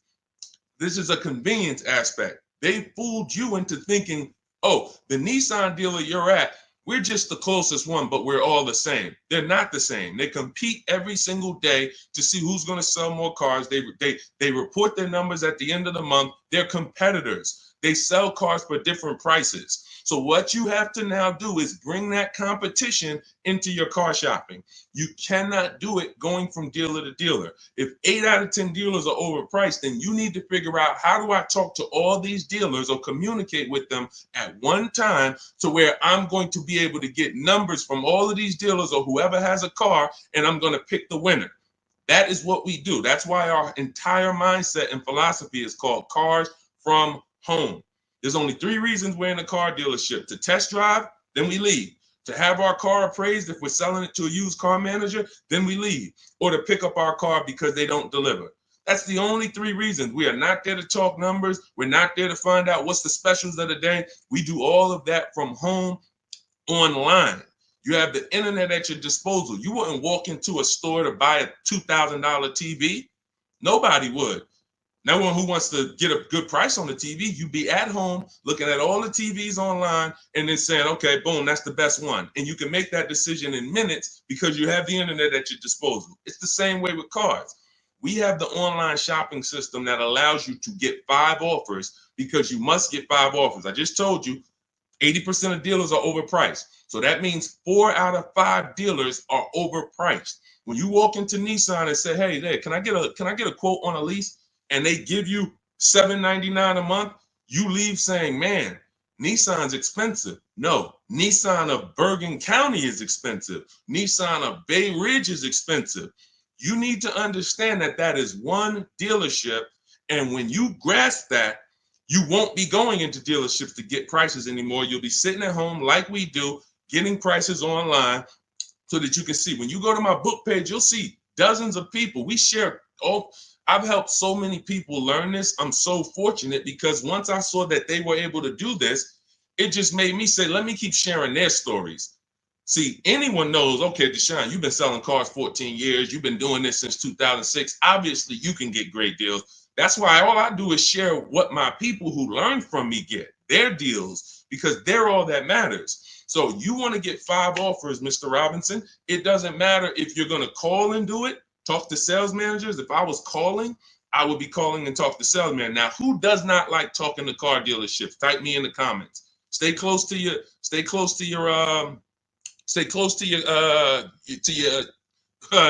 keyboard because I need to interact with you guys.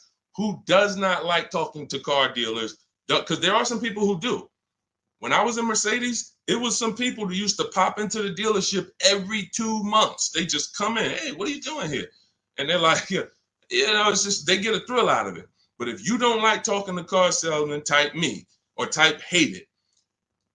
I would only talk to managers if I enjoyed talking to car dealerships. I would only talk to managers if I enjoyed it. I would never be talking to car salesmen about a car deal. I would only talk to managers. That's one way to do it. But it's not as easy as our way. Now, if you're not going to use my book, talk to managers. Talk to managers. You must get 5 offers because then you're going to see how the heck is the same car, same $35,000 car. One dealership's charging me $560, no money down. One dealership's charging me $490, no money down. One dealership is charging me $395, no money down. How are these offers so different? because you're proving to yourself what I'm trying to tell you, which is 8 out of 10 are overpriced. That's their best offer. Charlie, that you've been buying cars from for 17 years, you done sent your kids to him, he might not compete. He's happy as long as you keep coming in and letting him control your deal and saying, hey, hey, I made you a good deal. But once you start putting Charlie against the competitors, you're going to see Charlie was probably overcharging you all these years. And he's happy as long as you don't shop. But everything we do is by email. We do not talk to car salesmen. Everything we do is by email. In my book, I have scripts, templates. They're all email scripts. I'm not giving you script. Hey, don't ever say you don't have a trade-in. All of this stuff they've been trying to teach y'all since 2009 that never worked, that still had you having a horrible experience. We don't do that. I'm not teaching you to go negotiate with someone who negotiates 3 times a day, 5 days a week. I'm not going to do that. But what I am going to do is teach you what to say by email to everything they're going to say to move the conversation forward with multiple dealerships at once so you can get 5 to 7 offers. That's why in my book, step 5 is called the 25 to 5, where we connect with 25 dealers online. We do it in 20 minutes, and you use my email scripts to move the conversation forward to get 5 to 7 offers. Once you get 5 to 7 offers, you're going to see the best one. You make your deal in literally minutes. This will take you 90 minutes. This is so simple to do. That old way you'll never go back to. That's the system for buying new cars and leases. Shopping for used cars is different. We still don't talk to salesmen, but it's a different system because we use the marketplaces. But that's your problem with shopping for a lease right now, C. Robertson. You are in the wrong places, talking to the wrong people, trying to beg for discounts when you need to step out of that and start making dealers bid. That's all in my new digital book, Cars from Home, 7 Steps to Saving Time, Money, and Avoiding Dealerships. It's the whole blueprint, step by step. You can't mess it up. We got grandmothers, single mothers, introverts. Doesn't matter. You cannot mess it up. So get your copy for 75% off in my TikTok bio, my Instagram bio, the YouTube comment section, or the Facebook comment section. Only for 30 minutes. Use it. You'll never have these problems again. Go ahead, Dolan. Next question. Great question. Let's go. Negative equity. Can I still get a good trade? Not necessarily. This person has negative equity and they're asking, can I still get a trade in value? I told you the first thing you want to do with negative equity is make sure you're getting the most money for your car. That's super important because if you could have gotten 18 for your car, but you're looking at 16 and you're saying, okay, based on 16, I have $4,000 of negative equity. Well, if you got 18, you'd have 2,000 of negative equity. So part of this entire transaction, which I call the equity assessment, is making sure that I have found the buyers who will cut me a cash check and pay the most money.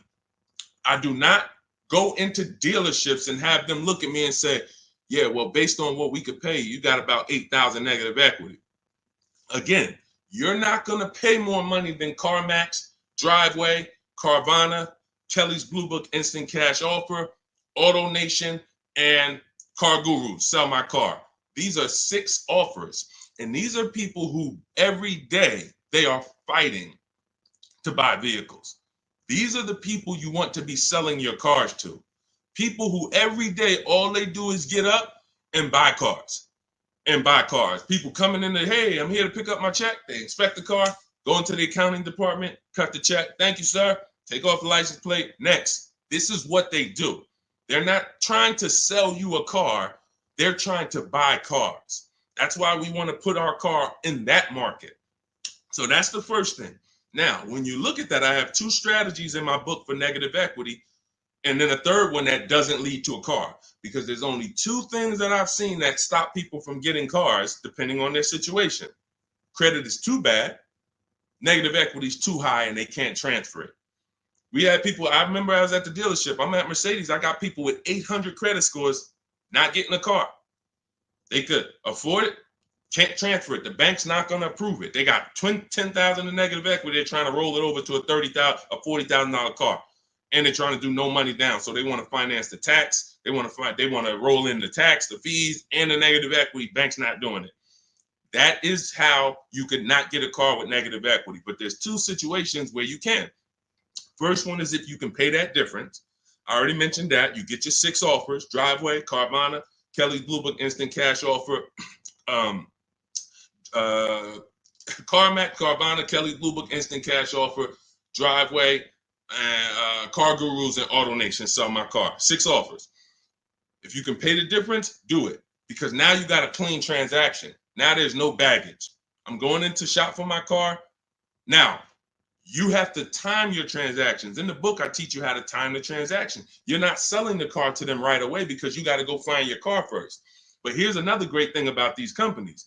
When you find out your car is worth 18, that's my highest bid. Now let me go shop for my new car. I'm going to keep y'all right there. I might not sell my car to y'all for 30 more days or 45 more days, but y'all going to be right there. They're not going to be like, hey, we only want to buy the car today. If you don't sell it to us today, we don't want it. No, they're going to be there in 30 days. Now, the offer might change a little. I always say you run it again every 2 weeks. See if it's changed. You know, car values do drop, but usually by a small amount. But the point is, once you know what your highest offer is, now let me start getting bids for my new car or my lease, or let me start looking at the market for my used car to find my below market used car. Once I find that car, once I find the 20% dealership, remember that if you're locked in on that 80% are overpriced and 20% are the best prices, type 20 in the comments. For the people who understand, oh, Deshone, I keep hearing you say 80% are overpriced. So that means I should be focused on finding the 20, right? Yes, type 20 into the chat. So I know you are locked in on understanding this. So now you're looking for this 20% dealer who's going to sell the used cars at the best prices, who's going to give you the best prices on the leases. I'm not seeing enough 20s come in the chat. Come on, y'all, lock in. Don't be distracted. It's too many things. Don't be reading other people's comments. We got some weirdos that come in every day. They talking about stuff that's unrelated because they're trying to distract you. You need to focus so that you can keep the most money in your bank account. Serious financial conversation we having right now. So now you're shopping for your 20% dealer. Now, perfect. I found my below market used car. I found my below market offer on my lease. Now, as soon as I find that, I'm asking the used car manager there that I'm about to make the deal with, can you look at my car? Can you tell me what my car is worth? Now, we do this online because a dealership, no used car manager worth their weight or worth their title can't put a number on a car without seeing it.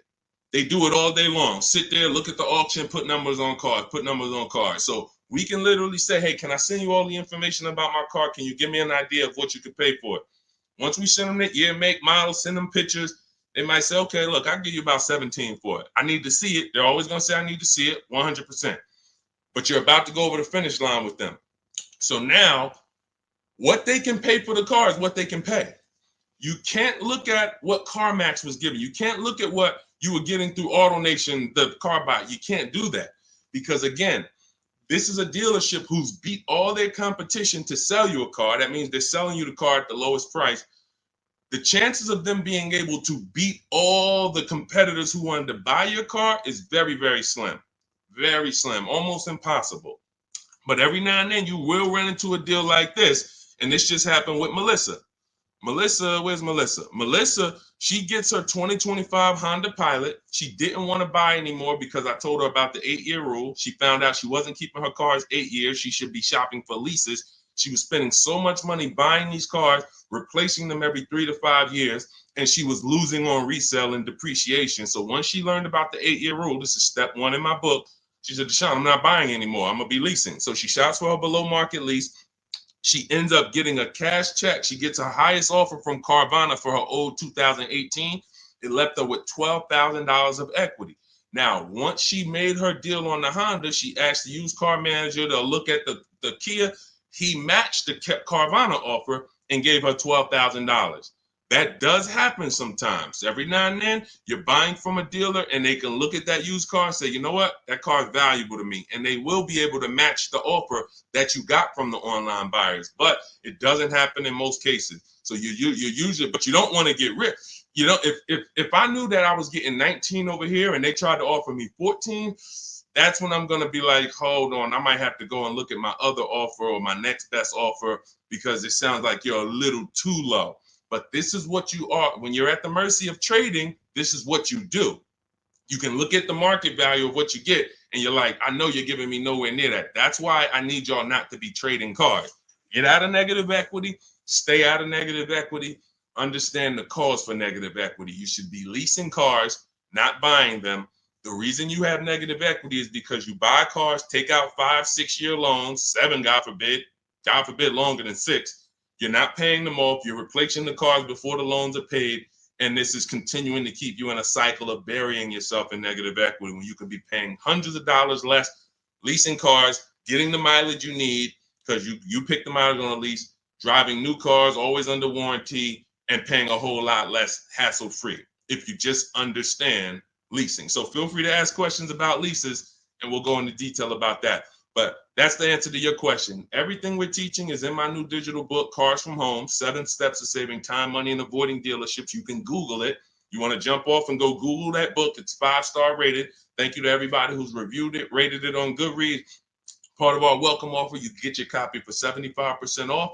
You won't pay the normal $97 price. It'll be in your inbox in 5 minutes. You'll have everything I teach for below market deals on leases, purchases, new cars, used car, high mileage drivers, understanding leasing, everything in minutes. In my TikTok bio for 30 minutes, Instagram bio, the YouTube comment section, or the Facebook comment section. Get there before 30 minutes is up, because after that, the price goes back up to $97. That's our welcome offer. Go ahead, Dolan. Next question. Shout out to the sharers and shout out to the people running the likes up on TikTok. Y'all know it's a couple people on here that know. I can see the likes just going up. Y'all keep tapping the screen and y'all see those likes run up. We appreciate you. I can't share this. We can't get this message out without you. The people who take the time to share. I see you. Hello from Jennifer. She said just shared the live. Everyone who shares these broadcasts, who tags their friends, we appreciate you. Y'all are the real ones. All right, let's go. Steve Chase. The 5.3, 6.0, 6.2 GM motors with variable valve timing are throwing lifters like crazy. Beware. Okay, well, listen, that's what we would check in our reliability and our longevity checks. See, so he's talking about the engines on these vehicles and the variable valve timing engines.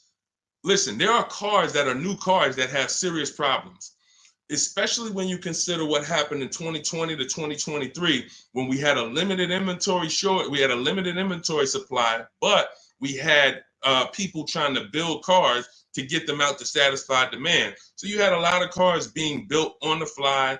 But here's the thing. Step 4 of my process, which is shopping, not buying, we're doing a longevity check, a reliability check, and an initial quality check. Any vehicle you're doing, if you're leasing or buying a new car, you need to understand these 3 terms. Initial quality is, what is the data saying about the car the first 3 months? What are the owners saying? Is the technology clunky? Is it hard to use? That's initial quality. First 90 days that the vehicle has been in existence, what is the data saying? Reliability is the first 3 months. What are owners saying the first 3 months about this vehicle? What is the data showing? Not your neighbor. Your neighbor is not the data. Hey, I love this car, Steve. Okay, there's 10,000, 50,000 other people that have this car, and maybe 10% of them don't love this car because there's an issue going. You might have got a good one, they didn't. We need to know what the data says. So reliability is the first 3 years. Longevity is the long term. What are the reports saying about the engines, the transmissions? So how do we check this? It takes us 5 to 8 minutes. You type in the year, the specific year, make, and model of the vehicle you're looking at. You do not type in Kia Sorento reliability. No. 2019 might have been trash, but they saw the data and they fixed it in 2020 is great. You must type in the specific year. So you're going to type in 2020 Kia Sorento initial quality, and you're going to just skim the first articles on Google and see what is it saying. Okay, this initial quality, owners report these issues, electric issues. Just skim the first page, look at the major third-party websites. Do not look at any websites that were made by a dealership or the brand that makes the car. Don't look at KiaNews.com. No, you want to look at the third-party sites to see what they're saying about this vehicle. Now, you move to, once it passes that check, You move to the reliability. 2020 Kia Sorento, reliability. Skim the articles. What is it saying? See any red? This vehicle, owners report less than average reliability on this vehicle. That's a problem. So once it passes that check, we move to the last one. And you don't have to do this if you're leasing. You're only doing this last one if you're buying. 2020 Kia Sorento, longevity. That's going to tell you right at the top. Owners report these engines last 80, 90,000, transmission issues, 80, 90,000 miles. Or sometimes you'll see right at the top, these vehicles last 200 to 300,000 miles when taken care of, well maintained. That's a great sign. Now, how do we make sure that the vehicle's been well maintained? That's a different issue. We talked about that a little earlier. This is how we do it with service records and all of that. But you must check what Steve is talking about is the DNA of the vehicle. That's what I call the DNA of the vehicle. An engine that they made, a transmission that they made, a steering system that they made. It's either good, great, or bad. If you got problems, you can't change the steering. You can't find one that was well maintained and taken care of and say, all right, great. Now I don't have to worry about those issues. Yes, you do, because they made the car like that. They made it with a bad steering system. They made it with a bad transmission. So when you do that, this is step 4 in my book, Cars from Home, 7 Steps to Saving Time, Money, and Avoiding Dealership. Step 7 is delivery. But step 1, most important question, leasing versus buying. We go into that. Step 2 is the equity assessment to make sure we get more for our vehicle, for our old replacement car. And that includes leases. Some of you didn't know you could sell leases. We've been doing it for 3-4 years, teaching people how to do it. That's in the equity assessment step.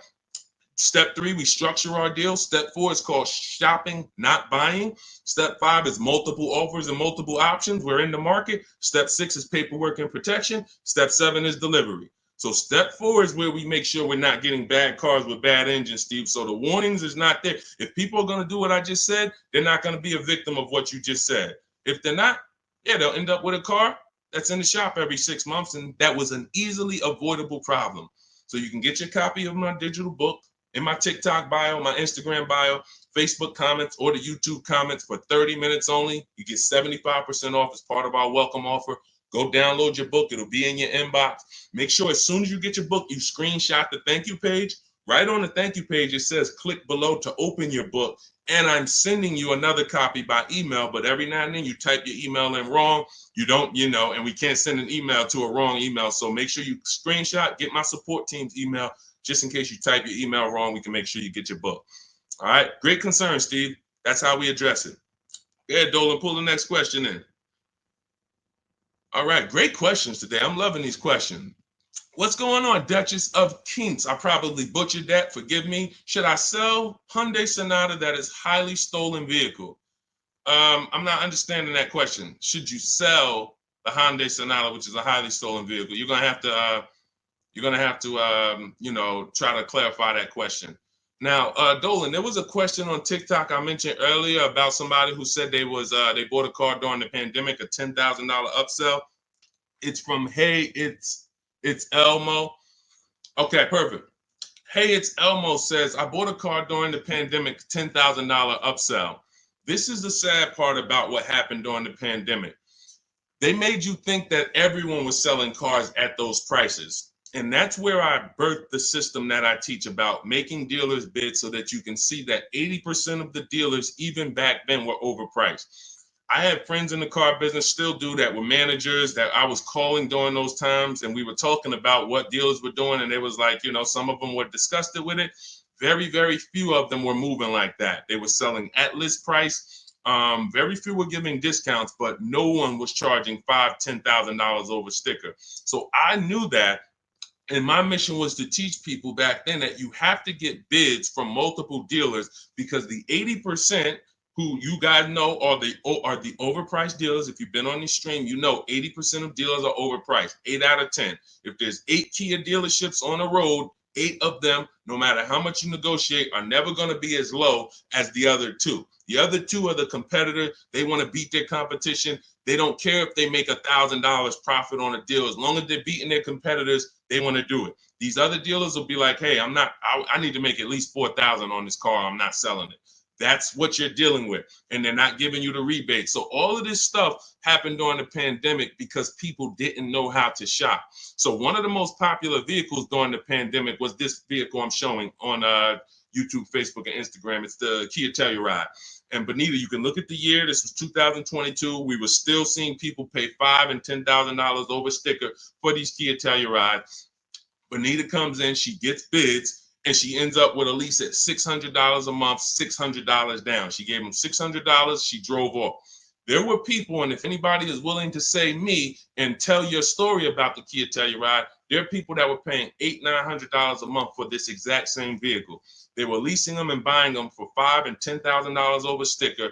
She ends up, I don't know if she got a discount, but she probably did because you couldn't get to a $600 payment on a Kia Telluride back then without a discount. So what does that tell you? It's always going to be deals. It depends on how you shop. Somebody came to me in the gym. First thing he said to me was, man, when is the car market going to get better? We have been getting deals since 2019. There's never been a point in time in my life where I couldn't get a below market deal. So what you got to understand about the car market is it's three prices, always three prices for every car.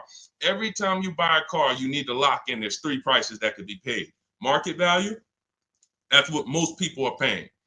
Above market value, that's what some people are paying because they have no idea how to shop. They're easily manipulated. Dealers know how to make them pay more and have them think they won. Happens all the time. And then below market value. Below market value is reserved for the savvy people with strategies. You don't get a below market price by accident. You don't get a below market price by negotiating. Because if you're negotiating with an 80% dealer and you think, oh man, I talked him down to the bottom, he wouldn't even do no less than what he was going to let me walk out. That does not mean that was the lowest price in the market. The way you get the lowest price in the market is through bidding. It's through getting 5 offers from 5 separate dealers to get your prices. Look at somebody like Teddy. Teddy gets a BMW because people say, well, does this work for exotic cars or luxury cars? This works for every car because the bidding system works for everything. Amazon, that's how we buy everything in life. If you really think about it, bidding is how we buy everything in life except cars. Think about that. Everything in life we do, when we're buying cars, when we're buying TVs, when we're buying, just anything. Most of the websites we're on, it's teaching us a bidding system. We're looking at so many options, so many offers, and then we choose the best one. When it comes to this, Teddy's highest offer on his $73,000 BMW, you can see the price here. His highest offer was $1,123 a month. He ends up getting it for $856 a month. $856 to $1,123. 80% of dealers, look, his local dealer, read the comment in the middle. My local dealer, the one that's closest, the one he's probably been, every time he wanted to see the car, he walked in, see them. Oh, hey, Teddy, when you're ready, man, we're going to take care of you. His local dealer comes back at $937. So he's sitting at home. And look, he said, thank you, Deshone, for the wisdom and advice. This program works. I even got them they covered his last 2 lease payments. He had to drive an hour and a half to pick it up. That's when you know you did it right. When you got to drive an hour and a half to save $5,000, that's when you know you did it right. Because a lot of times those dealers who are far from you, when they see a zip code come in on their website, man, this person is nowhere near us. They look at it as an opportunity to take a deal from their competition. And they love doing that. They love being able to say, all right, I would rather have our license plate frame in their city so that they know we got that deal. But the ones closest to you, sometimes they feel like they own you. Come on, Mo, you know, how many cars have I sold you? Remember, your father used to buy cars from me. They don't want you to shop. So when you understand that you are going to overpay by not shopping, it's a guarantee because that is how the car business makes their billions. I always say that's how the banks make their billion. We didn't get into the banks yet. We didn't get into making banks bid. The banks make their billions the same way. They don't want you shopping other banks. They want you locked in. Here, get a pre-approval. Lock you in. You got 30 days to find a car. Then you got to come back and get another pre-approval. Everyone wants to lock you in. They don't want you using the internet to get better deals, sitting at home, making all these banks bid, all these companies bid. And that's the reason why you can pay $10,000 upsell and think that was the best deal you could have gotten. I remember when the Bronco came out, the new Bronco came out right about that time, and everyone wanted the Bronco. There was $10,000 over sticker and more. G-Wagon, same thing, $25,000, $50,000 over sticker. If you knew how to shop, you could find a dealer that wasn't paying, that wasn't charging that. Which means if you found a dealer, if you were about to sign a deal for $15,000 over sticker, $15,000, because you're thinking, oh, they're telling me this is it. It's no cars out here. And then you find a way through strategy, through shopping, and you find a deal at sticker, you just saved you just avoided a $15,000 mistake. Because if it was the only way, then it's not a mistake. If everyone paid those prices, it wasn't a mistake. This was just what everyone was paying. I needed a car, I had to pay it. But when you find a car that didn't have the markup and you get it, you understand. So let this be a lesson. I'm the bad news first person. I can't change that. Some of you, you know that. You've been on with me long enough, you've been following me, or you've been on the stream. I always admit that. I'm the bad news first person. Most times you come into my stream, it's not going to be good news. You're going to hear about mistakes you make. I used to do a class where I just broke down 23 mistakes I see most people making that's costing them thousands. But I don't leave you there. I give you the new way. If I left you there, then it would be like, dang, this is terrible. No, I gotta tell you the mistakes and how much it's cost you not knowing how to shop, how much dealers have made on you to get you to say, oh, let me do something different so that they don't keep making this money on me that I didn't have to give them. So all of this, the bidding strategies, everything I teach is in my new digital book, Cars from Home, 7 Steps to Saving Time, Money, and Avoiding Dealerships. It's 5-star rated. You can Google it. You'll never have to worry about upsell. I don't have one person that I know that have reported a deal to me. And, I can share these people all day long. You guys know all I do is share people. Eddie, Kimberly, Charles, Sean, huge discount, $20,000 discount. Kimberly, $20,000 discount on her Maserati. Charles, ridiculous deal on her Palisade. Pierre, on his pre-owned Mazda, he gets 20% off the original MSRP on his pre-owned. It was only 1 year old at the time. Zafrina gets a 0.88% lease, $579, $66,000 vehicle. Tiffany, use my book, $44,000 Mazda, ends up getting $6,500 discount from home. All of these people are making these deals from home. Teddy, we already talked about. Look, Jared, use the scripts. Lowest offer $565 a month to $520 a month. 2024 Volkswagen, no money down. No one who has learned from me has ever paid over sticker. We don't really even accept sticker price. We find the dealers who want to beat their competition, and in most cases, dealers are going to, let me show you the biggest discount I've ever seen. I've never even gotten, and now this is a specific car. Every car is different. The bottom market value of every car is different. But Milligan, she got the biggest discount I've ever seen on any car. Hold on. Milligan, a couple days ago, she got a Mercedes. She got a 2024 Mercedes EQE. It was a $79,000 vehicle. You can see it if you zoom in. Her adjusted price was $51,300. From $79,000 to $51,000. Some of you know someone who has this vehicle. If you didn't get, this is how feeling for the bottom is a losing strategy. You might have thought you did good. Deshone, I got that same vehicle. I got the EQE. I got $10,000 off. I thought I won. Milligan got $27,000 off. Let that sink in. You can't feel for the bottom. You can only have dealers bid to find the bottom. You don't know what the bottom is. They want you to think you won. Hey, you got 10,000. Ain't that good enough?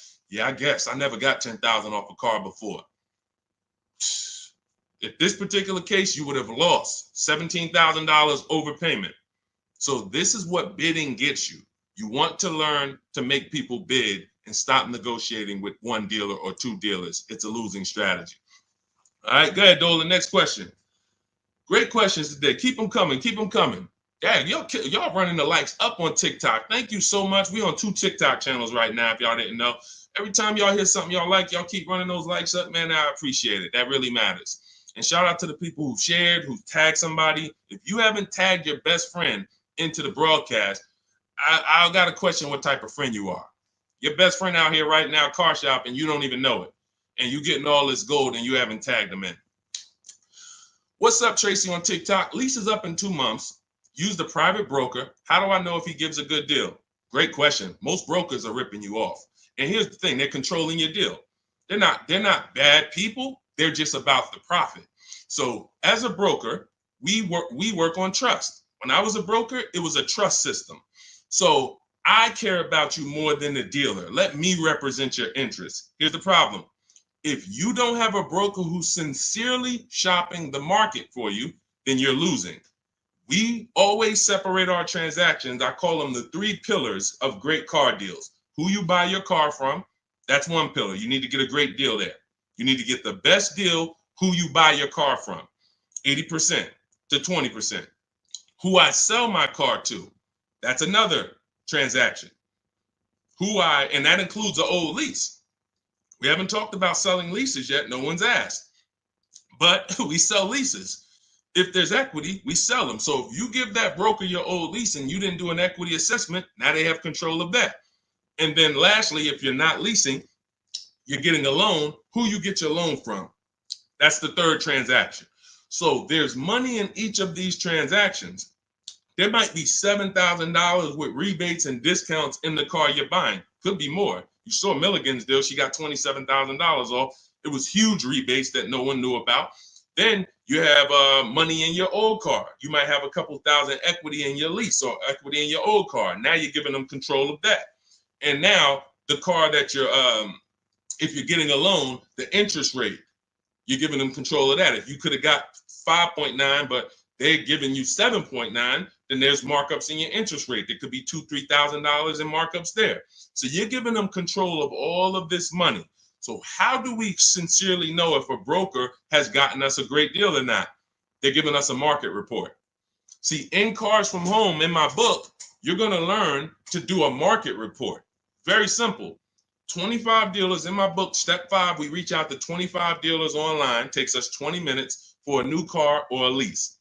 I call it the 25 to 5 because we're connecting with 25 dealers online using my email script, and we're going to get 5 offers minimum. 25 to 5. So at the end of making our deal, everyone who I just showed you has a market report. They know what this dealer said, what this dealer said, what this dealer said, what this dealer said. This dealer didn't have a car. This dealer didn't have a car. This dealer had a car, it was the wrong color. This dealer, then they have these offers so that they know they didn't leave any money on the table. And they do this in 90 minutes. So literally connecting with 20 dealers takes 20 minutes. Using my scripts and all my copy and paste stuff takes 90 minutes to make these deals online. And we know that we didn't overpay. If you're buying your new car, you're looking at all these offers, you guarantee I didn't overpay. If you're getting your selling your old car, what are the numbers from CarMax, Kelly's Blue Book, Instant Cash Offer, Carvana, Driveway, AutoNation, and Car Gurus? What are those 6 offers? If the broker didn't tell you this is what the 6 offers are, this is what your offers are for your old car, they usually have a wholesaler that buys the cars from them. Hey, this person wants to sell a car. Hey, what could you pay me? And then this wholesaler cuts them a check for $1,000, $1,500, $2,000, and then they take the car. They're using their network. They're not taking you to the market. That's the problem with brokers. When I was brokering, I had a network, but it was always trying to expand. But here's the thing, every dealer doesn't work with brokers. Every dealer won't pay a broker. So you might think, well, I paid them $500 or $1,000. They want to also get paid from the dealer. The dealer cuts it. That's why most brokers make deals with the same dealers, because those are the dealers who do business with brokers. They'll cut them $1,000 check, $2,000 check. If you bring them a heavy customer who gets a G-Wagon, they'll cut them a $4,000 check. If that's not in their network, they're not going to shop you to those people. So you're giving control of people, you're giving control of thousands of dollars of your money to someone who's going to control it on a process that you could do in 90 minutes once you learn my strategies. It's no point in you could be a broker. Anybody who uses my strategies could literally go to people in their town and say, hey, man, I'm a master at this. Pay me $500, I'll shop for you. This is how I would broker. I would be getting reports. If I was shopping for a used car, using my strategies in my book, the multiple marketplace strategy, you're able to see the low side of the market. I teach you how to assess what are the low side, what's the high side. I teach you how to narrow it down to your top 3 to 5 choices. I teach you how to get the new car price so you know what the real discount is and what the real equipment is. You could give that to a customer. They'll be like, no one's ever done this for me. That was worth every bit of the $500 I paid you, $700 I paid you. But if a broker is not doing that and giving you a transparent spreadsheet of offers, then they just controlled your deal, sold it to their network, and collected the biggest check for you, for themselves. That's how it works. So get your copy of Cars from Home, my new digital book, 7 steps to saving time, money, and avoiding dealerships. Part of our welcome offer. You get it for 75% off. It'll be in your inbox in literally minutes. You can go to my TikTok bio, my Instagram bio, click the website, or my Facebook comments, or my YouTube comments. Click the website to activate your 75% off. Get your book. You'll have all my strategies for below market leases, paying less than everyone for new cars, used cars, how to get quality cars, high mileage drivers. We got a lot of questions that haven't been asked today. High mileage, selling leases, all of this stuff we haven't talked about. That's all in there step by step to make sure you pay less than everyone else and you do it from home without having to negotiate or beg or have down payments or any of the stuff that they want you to think you need. But after you get your book, make sure you screenshot the thank you page because it has my support email on there as my team. In case you type your email wrong, we'll make sure you get your book. We can't send the book to a wrong email. Also, as soon as you get your book, you'll see a link below. It says click below to open your book because you might want to just open it and save it right there to your computer and then come back to the stream. But go get your book. It's part of our welcome offer, but it's only for 30 minutes. Once the 30-minute timer is up, price of the book goes back up to $97. And some of you knowing what you know, knowing what we've covered in this stream so far, you understand the book is worth every bit of $97. It's worth more than that. That's a book that I could actually sell for $297. And the people who get it would be like, this book was worth every bit of the $297. So even if you miss the 30-minute timer and it's $97, it's worth every penny. But you need to get your book if you don't want to bother remembering this or whatever. It's my whole blueprint. And Google it. Google it if you want to hear from your peers about how great the book is. Thank you to everyone who's reviewed it, everyone who rated it. It really matters. All right. Goody from TikTok. Does your book explain how to find out if dealership has rebates? So a dealership doesn't have rebates. The manufacturer has rebates. See, they make you think we have a military deal.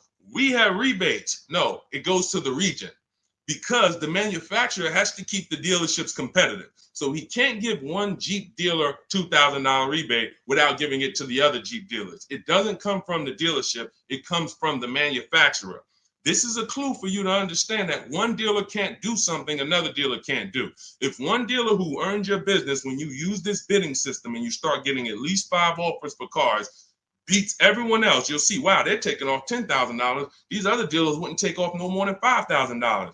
What, did they have better programs? No, they didn't. They just were comfortable selling and competing against their competitors to beat them, and they gave you all the rebates and everything they had to make a deal with you. These other dealers wanted to make $5,000 on you, $7,000 on you. They weren't going to go below that. So when they said, hey, Goody, that's our best offer, they weren't lying. That's their best offer, but it wasn't their competitor's best offer. So the only way you are going to get the rebates is for you to understand you cannot ask for them and get the truth and know the truth. You have to get bids to reveal the truth. You could have a $5,000 rebate on a vehicle. Dealer might come to you as you walk in because you're negotiating and that's what they like. And then you say, hey, give me your best price. And they say, okay, well, I'll give you this. And by the way, we got a $2,000 rebate I threw in there for you. Oh, that's great. Now you think you're doing good. They just told me about a $2,000 rebate I didn't even know they had. You go to another dealer, they tell you it's a $3,000 rebate. But once you get bids and you're looking at 5 to 7 offers, you see, wow, it's actually a $5,000 rebate. You have to reveal that.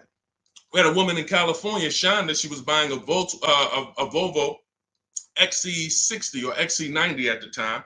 She's using our strategies. She's in Northern California. She got a Costco program rebate on our scripts in my book. I teach you how to put any affiliations you have. There's certain things you must have when you contact a dealer for a new car quote or a lease quote. They need to know your zip code, what you do for a living, what vehicles in your household. Many of you can't get quotes because you're just not giving the dealer what they need to actually give you a quote. So that's why I have the templates in there that you just fill in, send it to them. So on her deals, she sees that there's a rebate for Costco members. There's also some other rebates, but she found out that the best price she was getting was in Southern California. It was 3,000 or 4,000 less than all the dealers in Northern California. So I said, well, what are you going to do? She said, I just booked a plane ticket. It was $79. I said, that's exactly what I would have did. I'm flying to Southern California to save almost $4,000. Cost me $100 for a plane ticket, and I'll drive back up to Northern California in my new vehicle. See, you must reveal the rebates. Dealers will tell you there's 5,000, there's 8,000, but if you're dealing with an 80% dealer, and all of you who've been on the stream, you know the 80% of dealers are overpriced. We've already talked about the 80 and 20. Out of 10 Volvo dealerships, 8 of them are going to be overpriced. No matter how much you negotiate, you can't win. You're never going to get a below market price from the 80%. But the 20% are going to reveal what the true rebates are. They're going to reveal what they have to work with. They're going to, if they have $5,000 of negotiating room and they're trying to beat their competition, they're going to give you like $4,000 of that plus the rebates. They don't care if they're only making $1,000 on the deal because they want to sell the car and beat their competition. The other dealers, the 80%, they're not there. We're not making less than $5,000. We're not doing the deal. And that's it. We'll sell it to somebody else. We'll sell it to somebody else who doesn't know how to shop. We'll sell it to someone else who walks in and tries to negotiate with us. We'll sell it to somebody else who doesn't make us compete against competitors. We're not going that low to earn your business, Mr. Goody. So that's okay. That's why we sit at home. We talk, we communicate with not just them, but with all of their competitors. That's why the strategy in step 5 is called the 25 to 5. You're going to be connecting with 25 dealers in 20 minutes using my email scripts to get 5 to 7 offers. And next thing you know, you found the highest offer, the best offer, and it might be an hour and a half away. Look at Sean's deal where he saved $20,000 on his F-150 Lightning. Some of you may know someone who has this vehicle. Didn't save 20 grand off of it. Look, he said $73,000 F-150 Lightning. He ends up getting $49.90 discount plus $15,500 in rebates. Now, I go to him and I said, look, because some of you would have been like, wow, that sounds like a good deal. We need to go and take that deal. But here's what I had to ask him.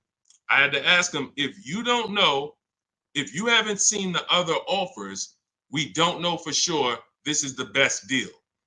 We don't know for sure this is the best deal because what if you could have been Milligan and you could have got $27,000 off? Type dollar signs if you want all the money off. Type all the money if you want all the money.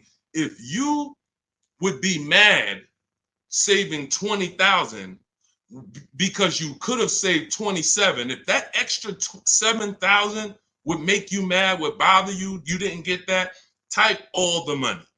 Type dollar signs if you like Deshone. Yeah, I don't care if I'm getting 20. If I could have got 27, I want the 27. So this is how we prevent that.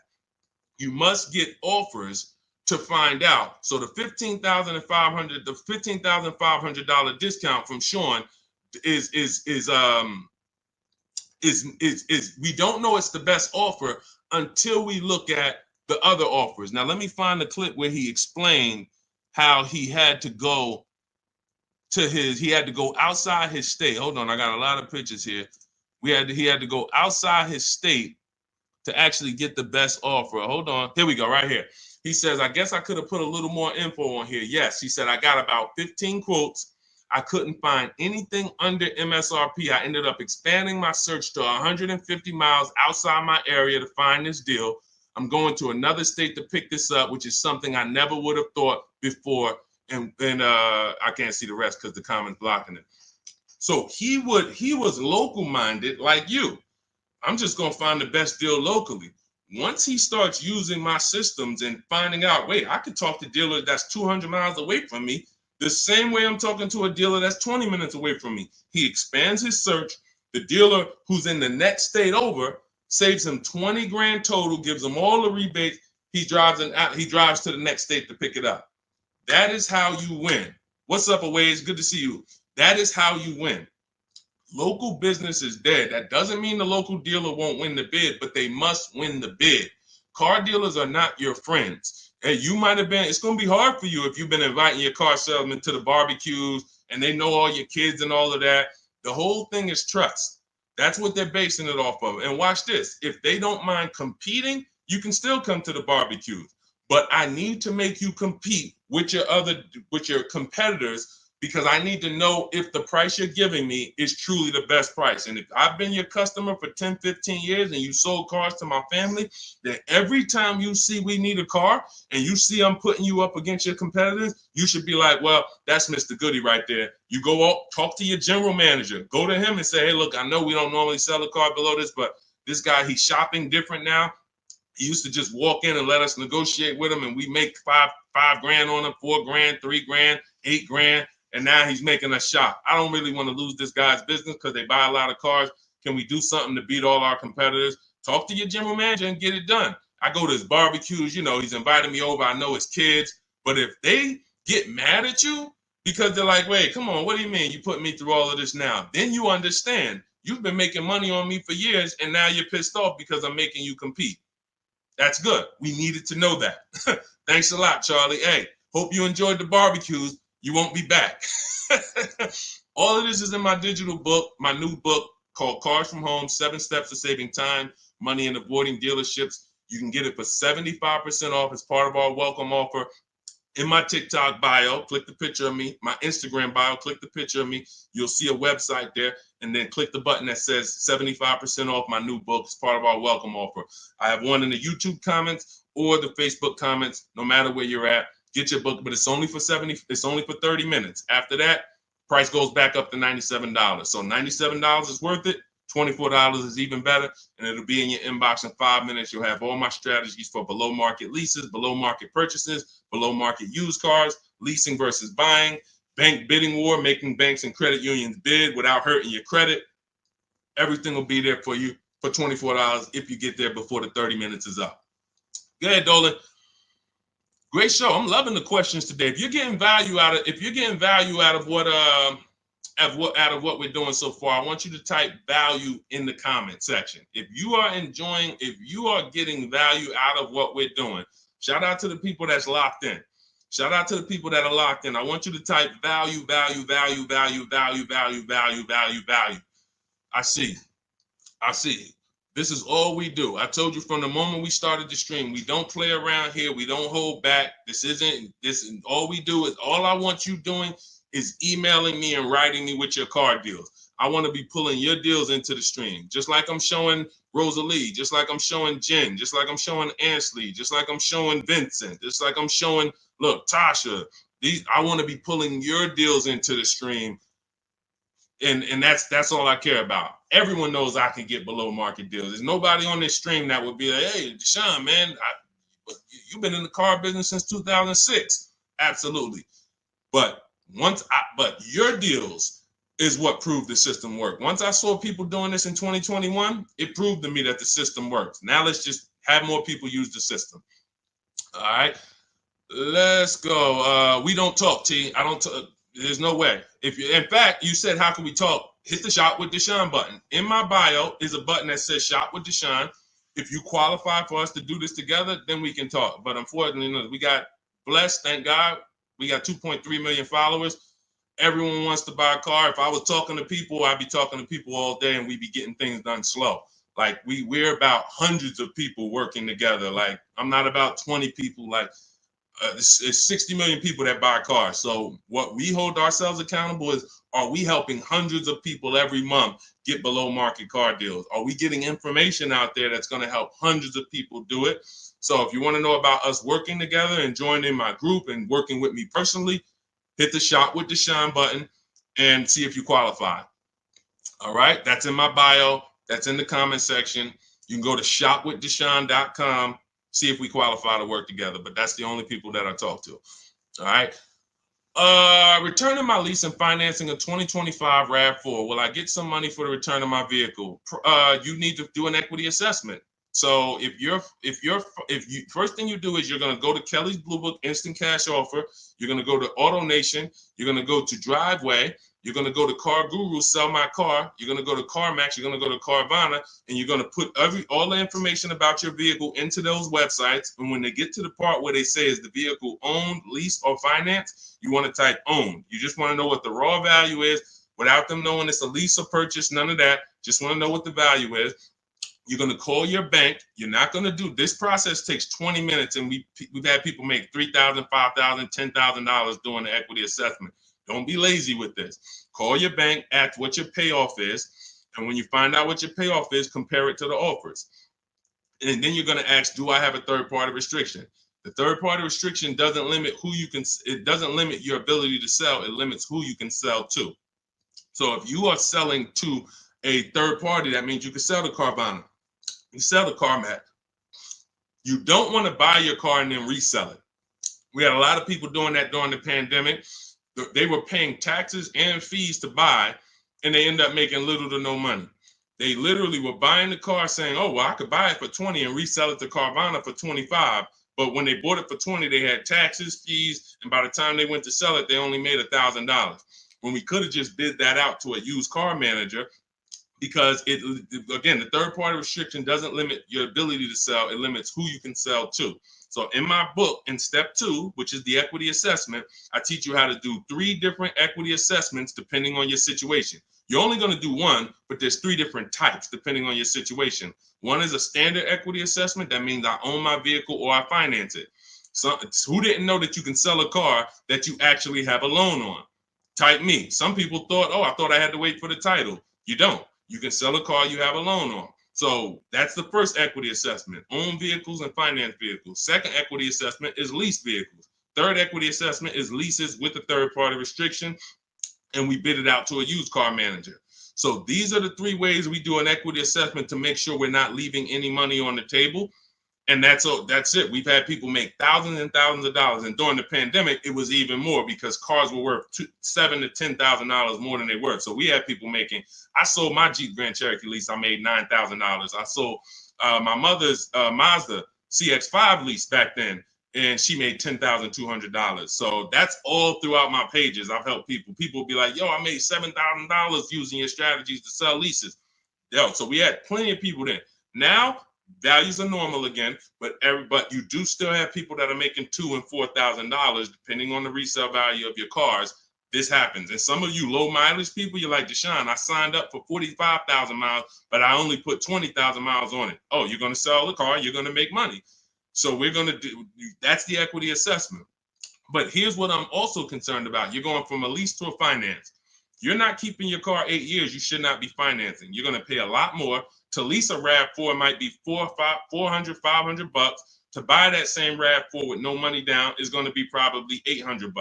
So you're going to put a whole bunch of money into this transaction to go into a purchase coming from a lease. Very rarely does that make financial sense because you have to have changed your lifestyle altogether. You have to go from, all right, instead of leasing and driving new cars for cents on the dollar, I'm going to go to a purchase. So here's what normally happens. You overpaid for your first lease. They charge you a ton of money on your first lease. You didn't realize that they were charging you a lot of money, and you think that's normal. You think, well, that's just what leases are. You're not doing these deals like Danielle, where you're driving $45,000 vehicle. She got a $44,000 Audi, and she's paying $550 a month.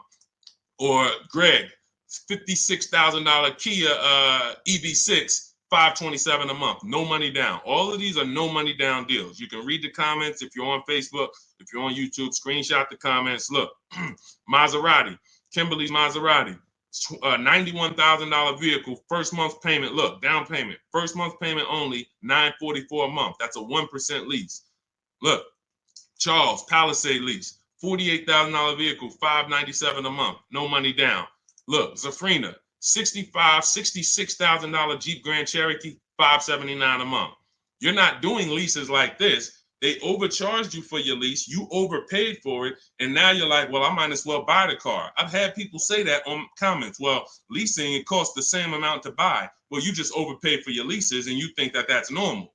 So now you're comparing overpaying for leases to buying. And yeah, it might be a similar price. But you compare these deals, look, Zafrina's 0.88% lease, $65,000 vehicle, that would normally be $1,300 a month to finance, $1,200 a month if she went in there with no money down to finance that. So I'm big, besides the actual returning of the lease and that equity assessment, I'm more concerned about why you're switching from a lease to a finance. And it's usually because you overpaid for your lease and now they talked you into just buying a car because you didn't see any value in overpaying, because there's something I call the 1.5% rule that I created, which shows you when you've overpaid for a lease.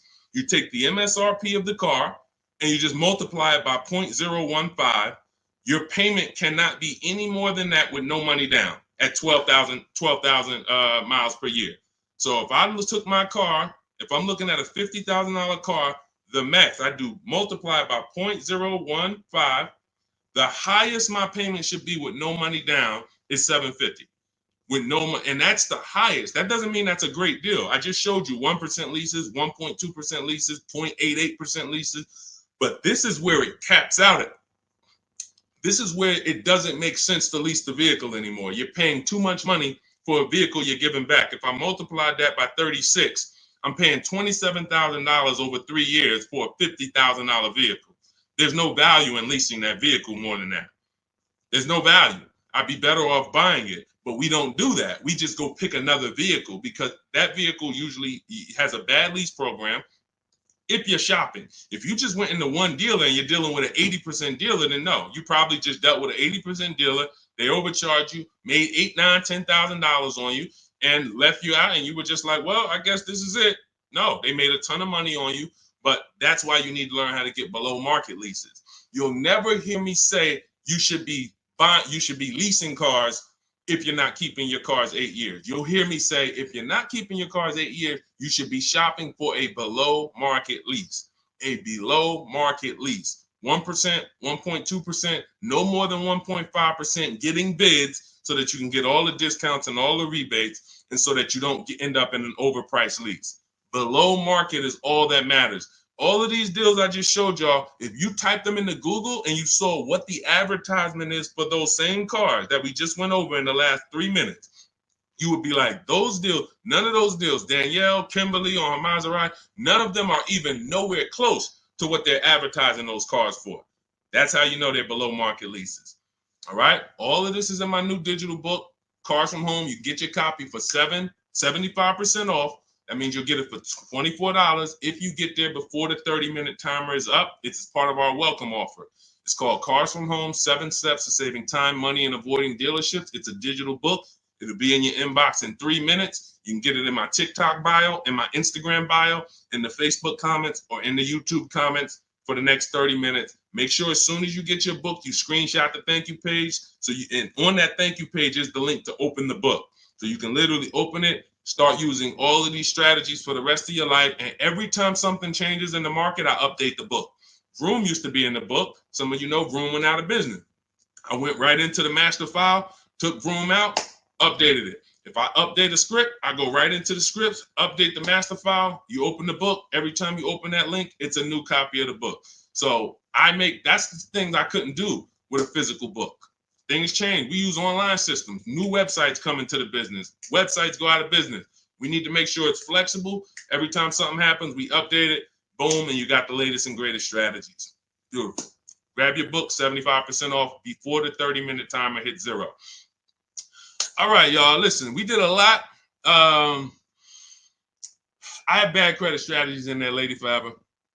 Or no, in your case, you have fair credit. So I like to see you get your credit up to like 660, 670. Same thing with a house. If you got 625, you qualify for some programs. But if you get yourself to a 660, 670, you qualify for better programs. So I like to say with cars, get yourself out of that manipulation zone. That manipulation zone is really the mid-6s. Most people could qualify for tier 1 on a lot of vehicles with a 670 score, 660. And it also depends on your profile. In my book, I teach you about profile. It's more important than score. You know, profile is part one. Your score is part of it, but also part of it is your income. Also part of it is comparable credit. Do you have any car loans that you've paid on time? If you've paid your car loan on time for the last 2 years, It's much easier to get approved for the next car, because a lot of banks will look at you and see, all right, I see you had some trouble with the credit card, but you've never missed a car payment. Those people, that weighs, that matters. So I talk about this in my book. But if you can get yourself up to a 660 score, 670, that puts you in a position to really qualify for a lot of major leases and tier one programs. So, all right, y'all, listen, this has been great. This has been great. We had a lot of great questions today. We'll be back for another stream. All of you who have the book, I want you to send me your deals. When you make your deals, email them to me so that I can bring them into the show. I got a lot more people, a lot of emails. I don't always get a chance to go through my emails because I get a lot of them, but I got to go through a lot of my emails because I have people who are sending me their deals and I haven't had a chance to bring them into the show. But yes, good morning. I got the book already. I'm confused about how to calculate a deal on a used car. Just when you narrow it down to your top choices, get the new price, use the true value calculator, put the new car price in with the asking price, and it'll tell you what the true value discount is. We buy based on the true value discount. We didn't get a chance to talk about that in the stream today. Again, there's so much in the book. We could be here for 2.5 hours talking about different things, because me talking to you about leasing is different than what I'm talking to a person who's buying a used car about. That's different than a person who's buying a used car cash or buying a new car cash. That's different than a person who's going to be using the bank bidding war and putting banks against each other. That's different than a person who's going to be coming from a lease, selling their lease. That's different than a person who's going to be selling their lease with a third-party restriction. That's why in my book, you're not reading everyone's strategies. You're only reading what matters to you. I have links where it warps you to the next section that is applicable for you. If you're not leasing, you're not reading anything about leasing. You're on a purchase path and you get to the end of the section and it says, okay, if you're purchasing, then based on this, click this link. If you're doing this, if you have good credit score, click this link, it warps you here. If you have bad credit score, click this, it warps you here. So it's all about making sure you're on a path that is applicable to you, not following a bunch of advice that is for someone else or even a deal you might make later. You'll use the used car strategies, but that's later. Right now, I'm on the lease path. I don't need to read about used cars. This is how you stay focused and get to your goal really quick. But that's how we do. Just follow it again. You got to realize this is a new system for you. You're not used to having a process. So if you need to just go through the steps again, let me make sure. He said, do this first. Let me make sure I did that. Said, go to the websites, open up accounts. Okay. If you didn't go to the marketplaces and open up accounts, you skipped the process. You can't just open the websites and then don't set up your accounts, because now every time you come back to the marketplaces to shop for your used cars, you don't have any alerts. You don't have any new inventory alerts. You're not getting alerts of the new inventory. He says, set up a shopping email so I don't mix it with my personal email. If you go and you're getting offers in your personal email and you're like, Deshone, it's hard for me to get to these offers. Yeah, that's because you got your work email, you got your internet stuff, you got your sites that you've been visiting, you got your newsletters you're a part of, and now you're trying to communicate with 25 dealers in that same email thread. It's never going to work. That's why I set up a shopping email. I say set up a Google Voice. We don't just have dealers calling our phone, so we don't have to talk to dealers. We don't have to, yo, Deshone, how can I stop these dealers from blowing up my phone? You skipped the step. You didn't set up the shopping phone number for free that I told you to set up. Put on do not disturb so no one can even talk to you. These are all steps that you need to review. But here's the beautiful thing. Once you get this, it's the muscle memory. See, I could do this in 90 minutes, 60 minutes sometimes, because I've done this hundreds of times for other people, myself, and I wrote the blueprint. Once you get to the point where you're like, wait, I'm going to trust this process and stop trying to come with my own ideas. If he says do this, I'm doing it. He says go to this website, type this in, I'm typing it in. Then I go to the next step. So typically the people who do the best, the quickest, it's very easy for you to follow directions. But some people, that's not your learning style. It's harder. But you'll eventually trust the process. It's going to take you longer. But it's not the process, it's you. If you came to McDonald's and they told you, hey, all right, flip the burgers. When you hear the buzzer go off, flip the burgers. As soon as you hear it, you sprinkle a little seasoning on them. You do 2 drops of seasoning. Shake. And then you hear the buzzer go off on the fries. That's when you pick it up and then you dump them in. and then you sprinkle five salt. Shit. See, it's a system. They're not giving you an option. My system is the same way. It's very rigid. There is no add your own stuff to it. Deshone, I was on the websites. I was looking at some of the lease offers. Man, they look bad. Where in the book did I tell you to go to websites?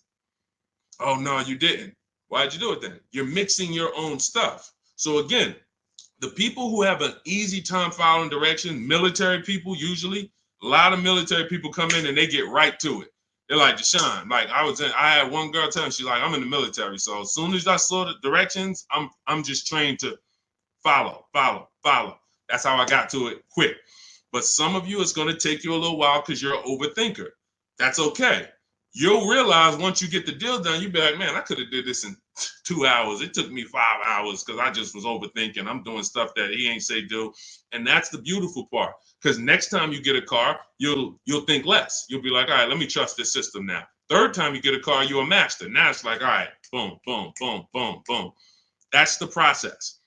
So get on the train.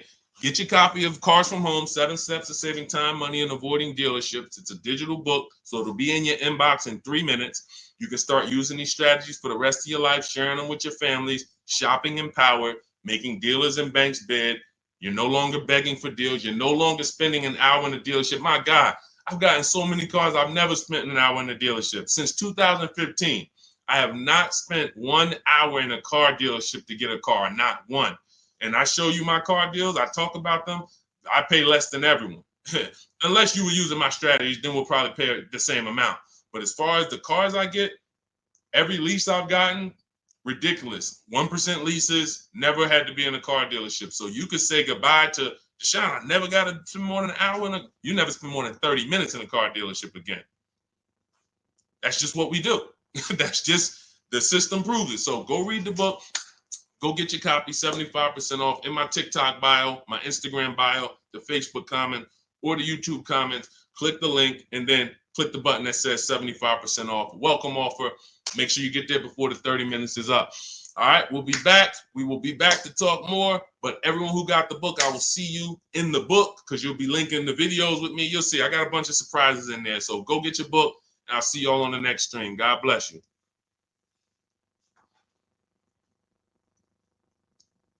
Yeah, this was a good one today. Had fun today.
Shout out to everybody who's here.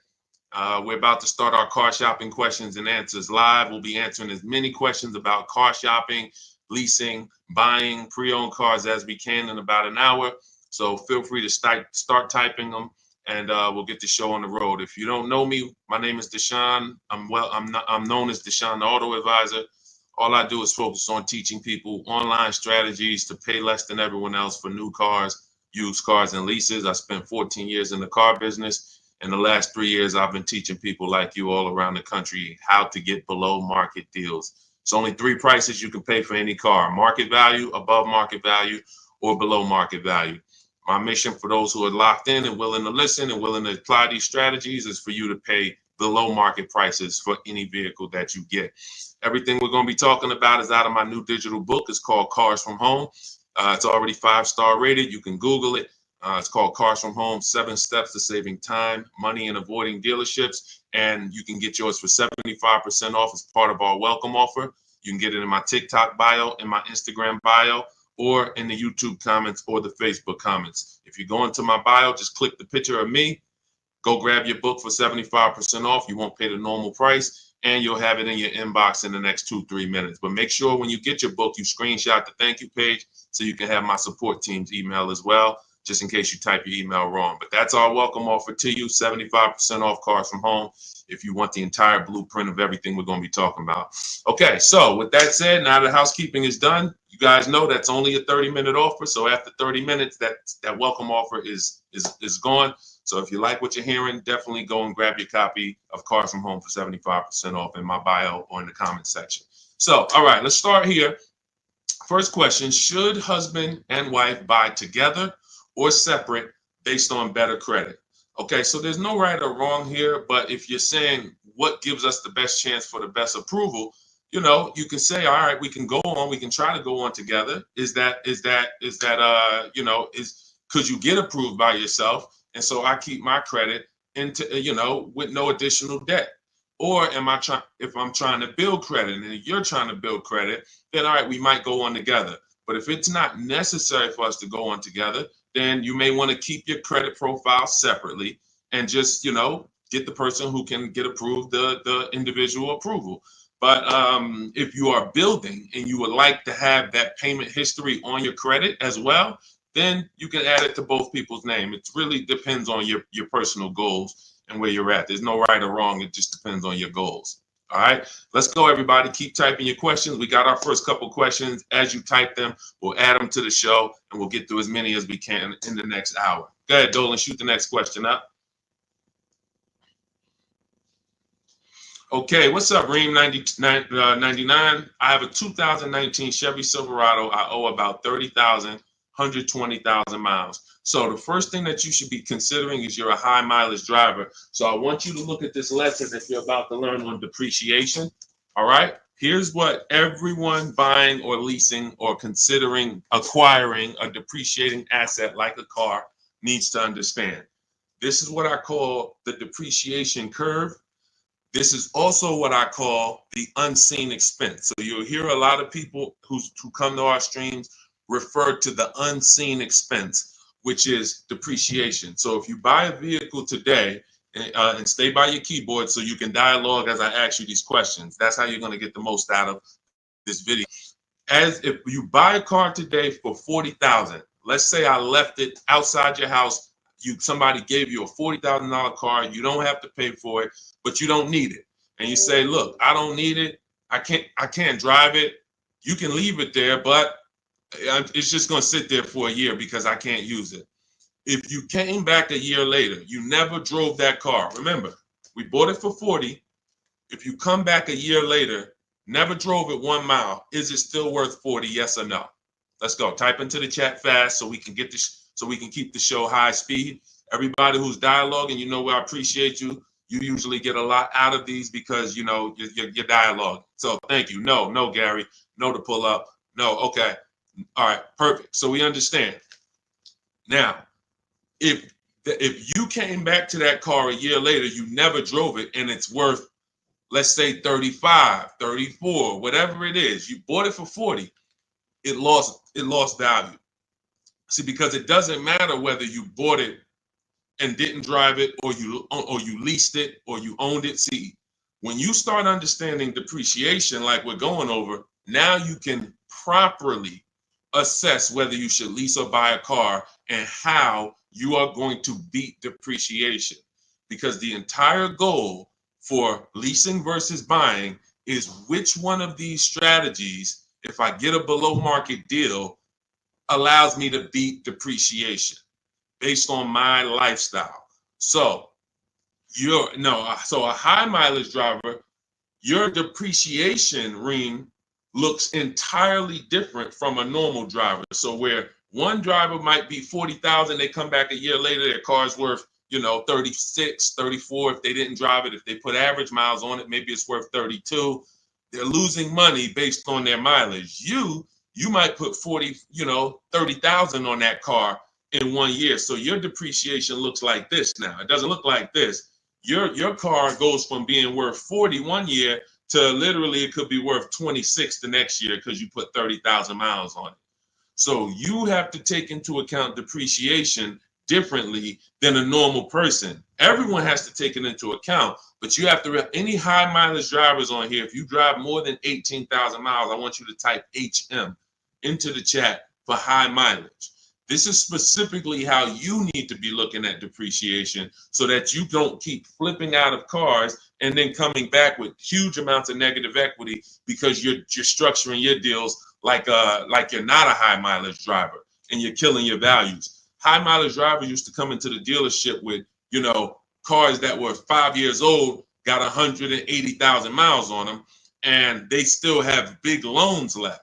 They still have loans that show they got a loan like a normal driver, 5-year loan, 6-year loan. This is what normal drivers can get based on their ownership. High mileage drivers, you cannot do that because all you're doing is pushing your losses to the back end. You might have a lower payment of $150 less, but what's going to happen is when you go to replace this car in 5 years, 6 years, if it still has a loan, now you're dealing with huge amounts of negative equity that you have to now roll over to your next vehicle or put 10, 15, 20 grand down so that you don't have that going to your next vehicle. So the smarter thing for you to do, Reem, is to figure out right up front, how many years are you keeping your next car?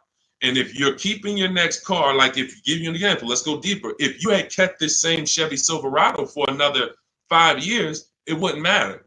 Instead of it having 120,000 miles on it, you'd have probably 220,000 miles on it. The truck could go that long. If you got a good one, a quality one, then you should be able to put that money. You should be able to get that time out of that truck. But because you're a short-term owner, you're considering a short-term replacement. Now you have to take into account leasing. Does it make more sense for me to get a below market lease on these vehicles, pay less, build in my mileage so that I can avoid depreciation? Because if you're buying these vehicles and then you're destroying the value and you're replacing them in 5 years, you're not getting all of that money that you put in that car back out of it. You could have put much less money into it and still driven the truck. So the whole goal is getting out of this stuck in the middle and thinking 5 years, 6 years is a long time to have a vehicle. It's not. You're still in short term because you're still in the big depreciation phase. See, once you get to about 8 years, that depreciation is going to start looking like this. So your truck this year is going to be worth about the same next year. It's not depreciating like this anymore, losing thousands and thousands every year. That's where you want to get to if you're buying. If you're not keeping the vehicle that long, you should not be buying, because all you're doing is riding the depreciation slide all the way down, and then you go and get another vehicle, ride it down again. Get another vehicle, ride it down again. You're never getting to the point where you could benefit like a long-term owner and stop losing value every single time. And if you're not keeping your vehicles 8 years, my rule is you lease. You shop for a below-market lease.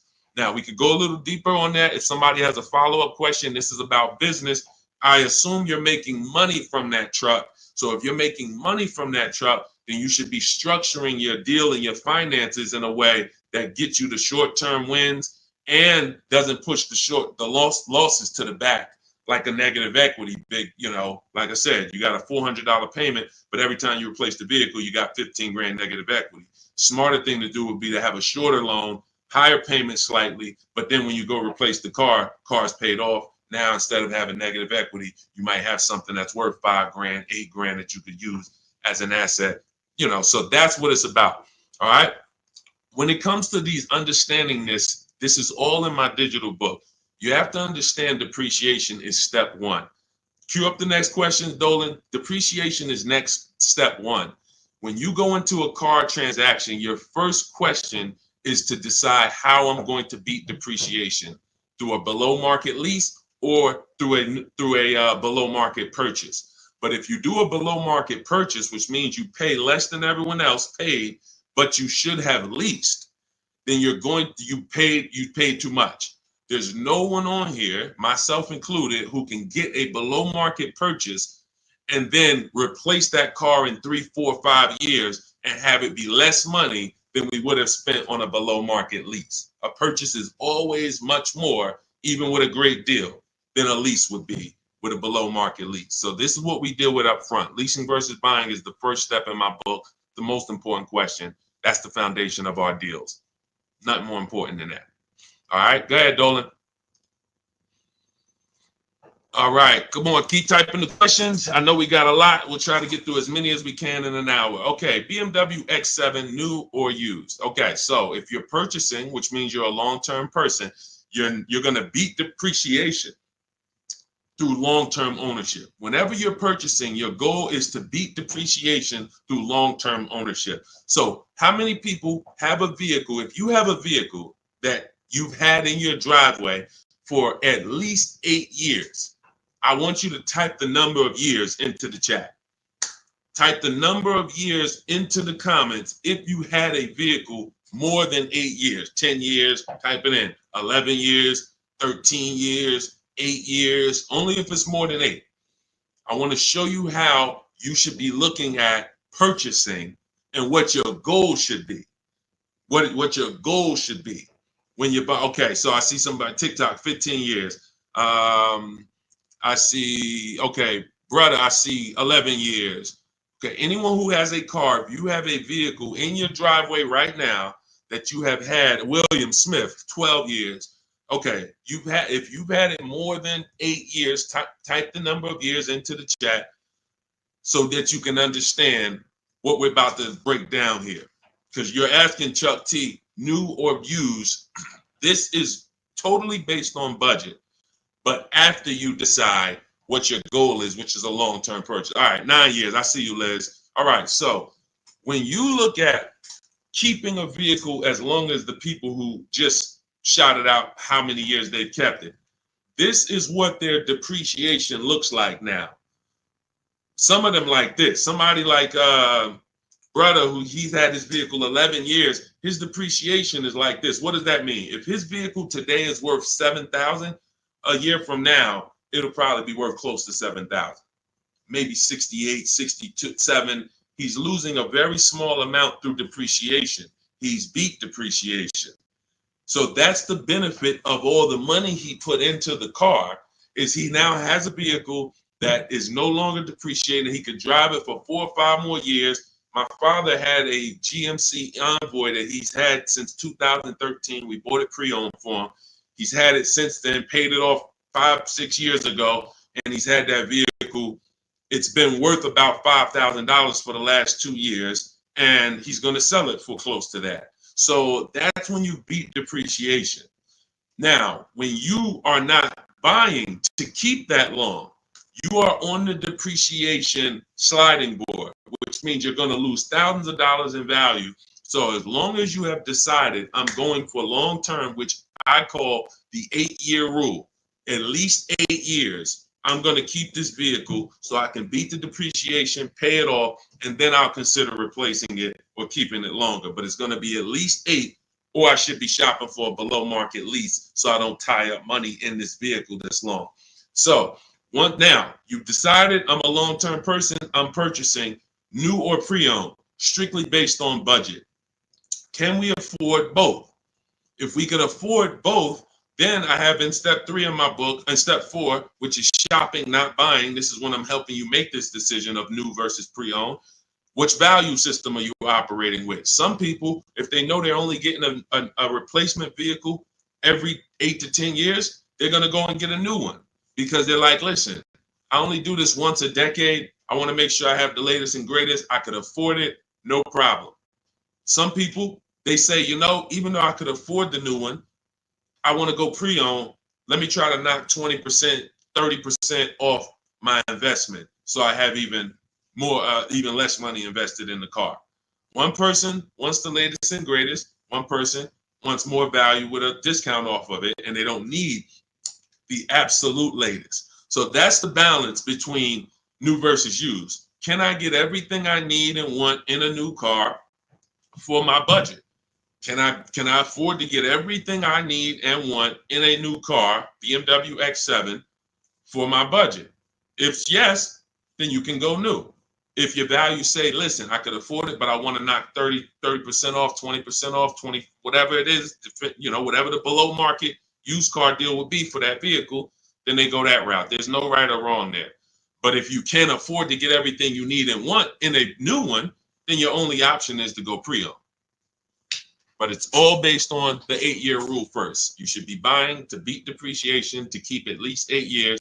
You're buying a depreciating asset. 3, 4, 5 years, 6 years of ownership is losses because you're not going to get the money back in resale when you're depreciating that vehicle the first 5, 6 years and then going and replacing it. You're not getting that money back.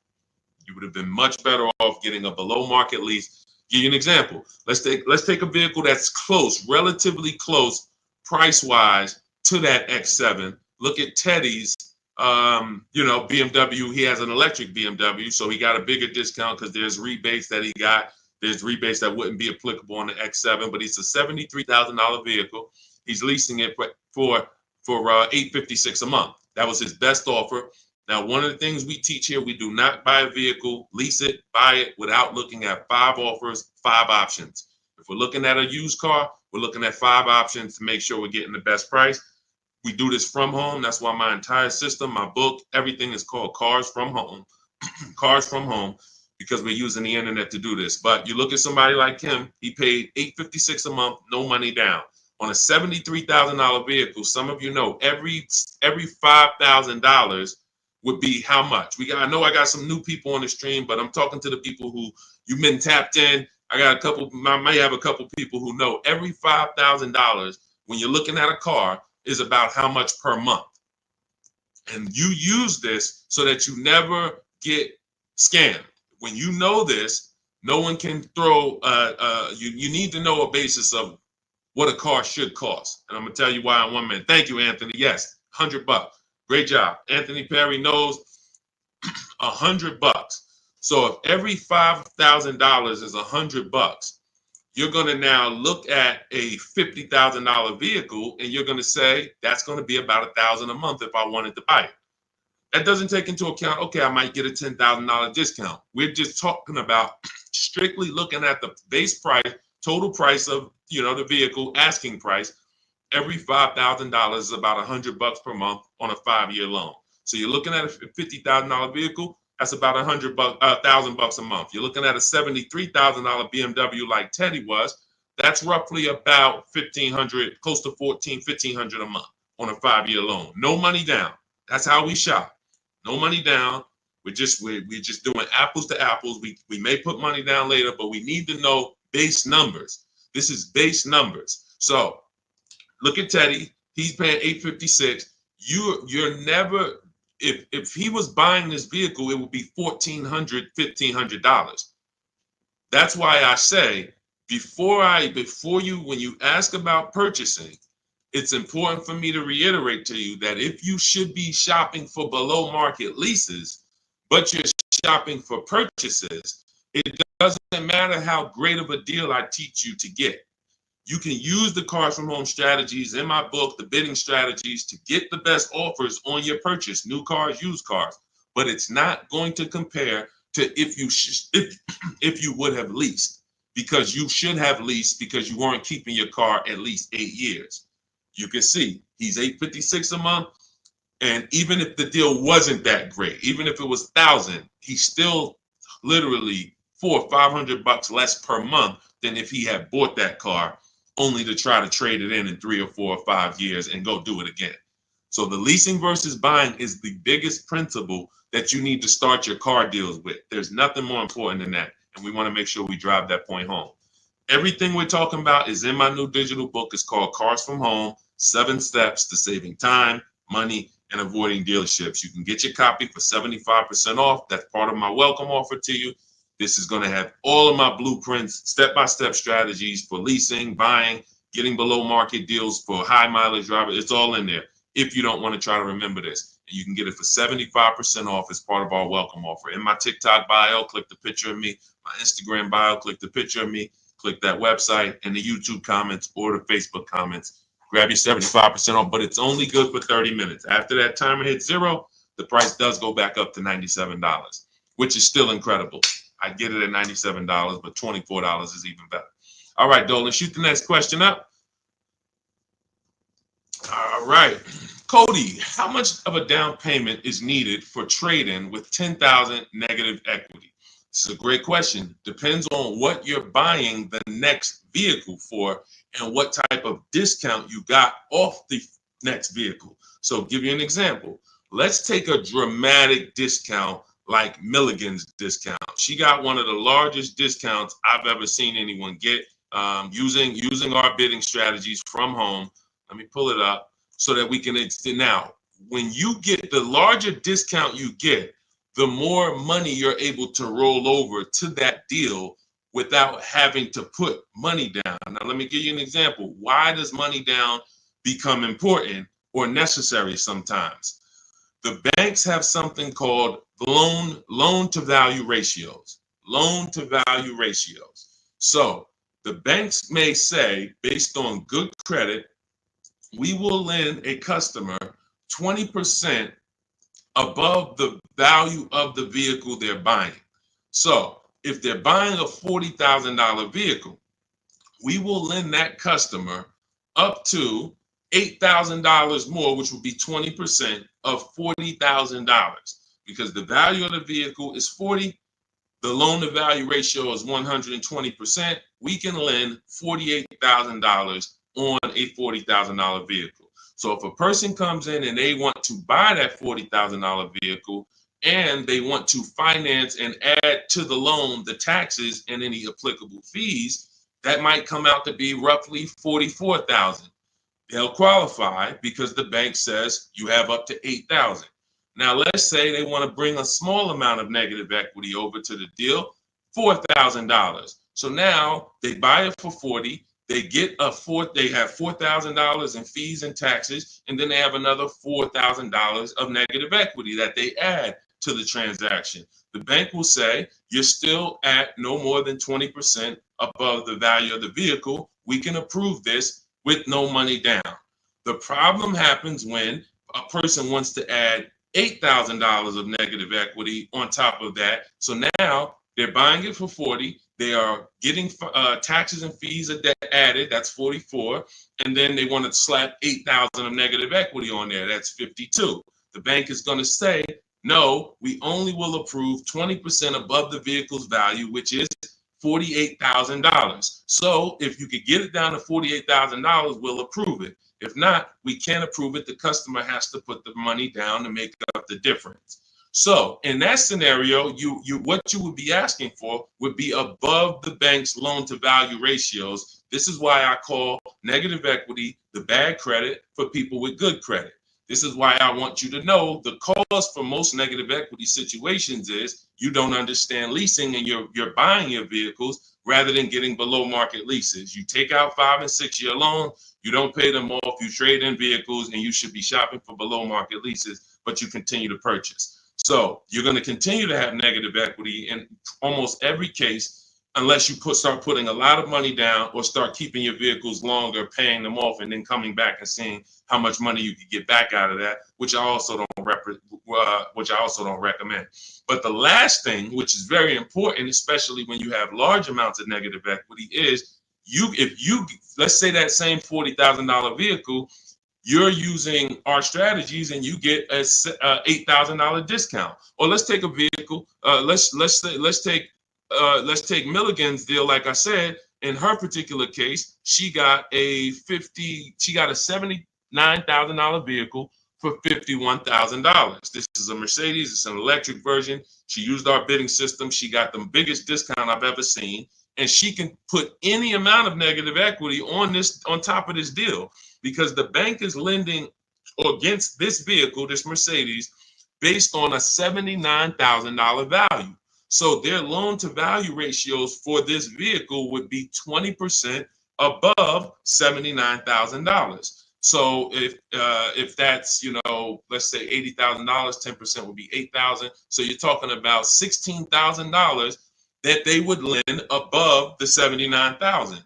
So they're looking and saying, wow, if this is a $79,000 vehicle, they don't care about what the woman bought it for. They don't know that. All they know is when the loan paperwork comes in, we're asking for less than what the loan to value threshold show. And they have other people that go and they pay list price. They go in, they have no strategies, and they just go in and say, all right, it costs $79,000, I'll take it, not realizing that, okay, I didn't negotiate. I overpaid by almost $27,000.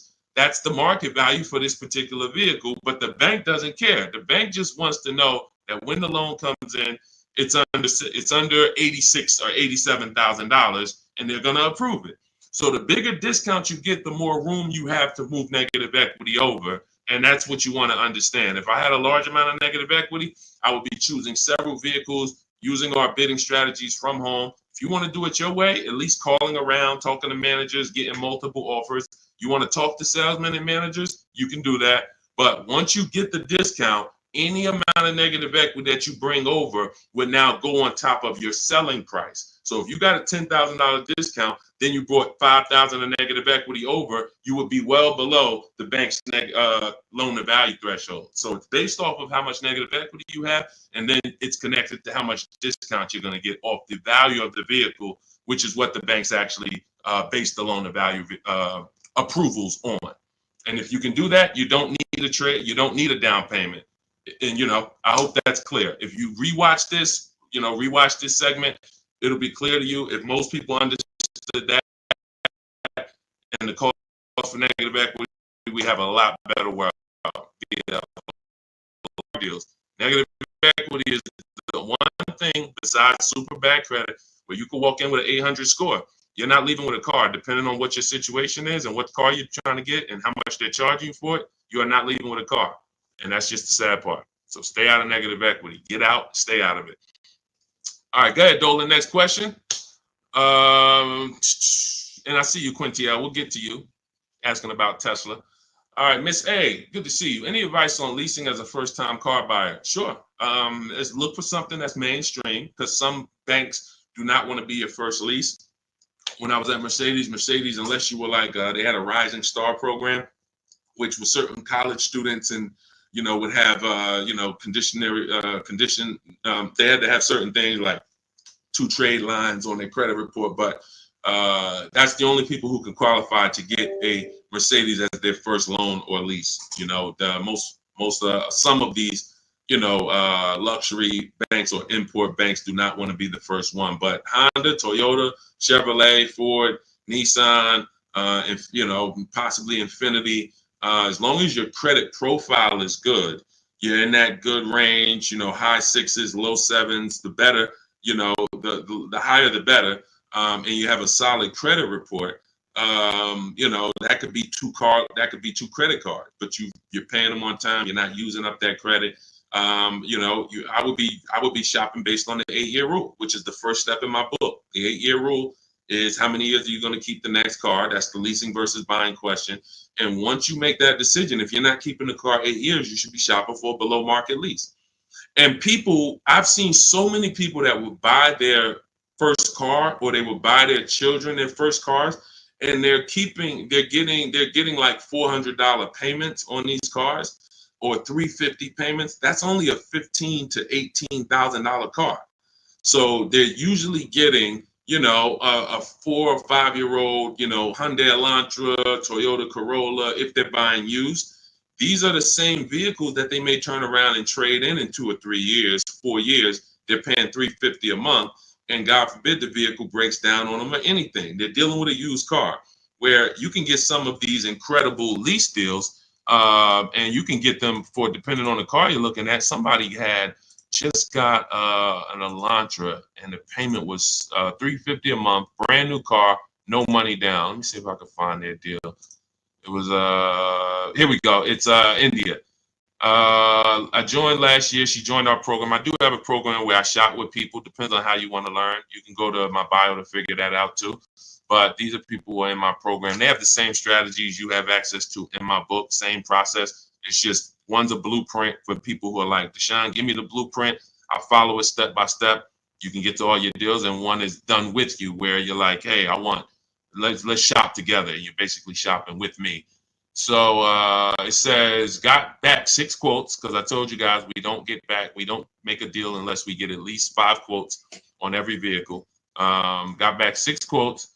Fast forward 2024, I had to find a car in 2 weeks, so you don't need a lot of time to implement this. My process actually takes, max probably 3 days. If you needed a car in 3 days, we can get a below market deal that fast.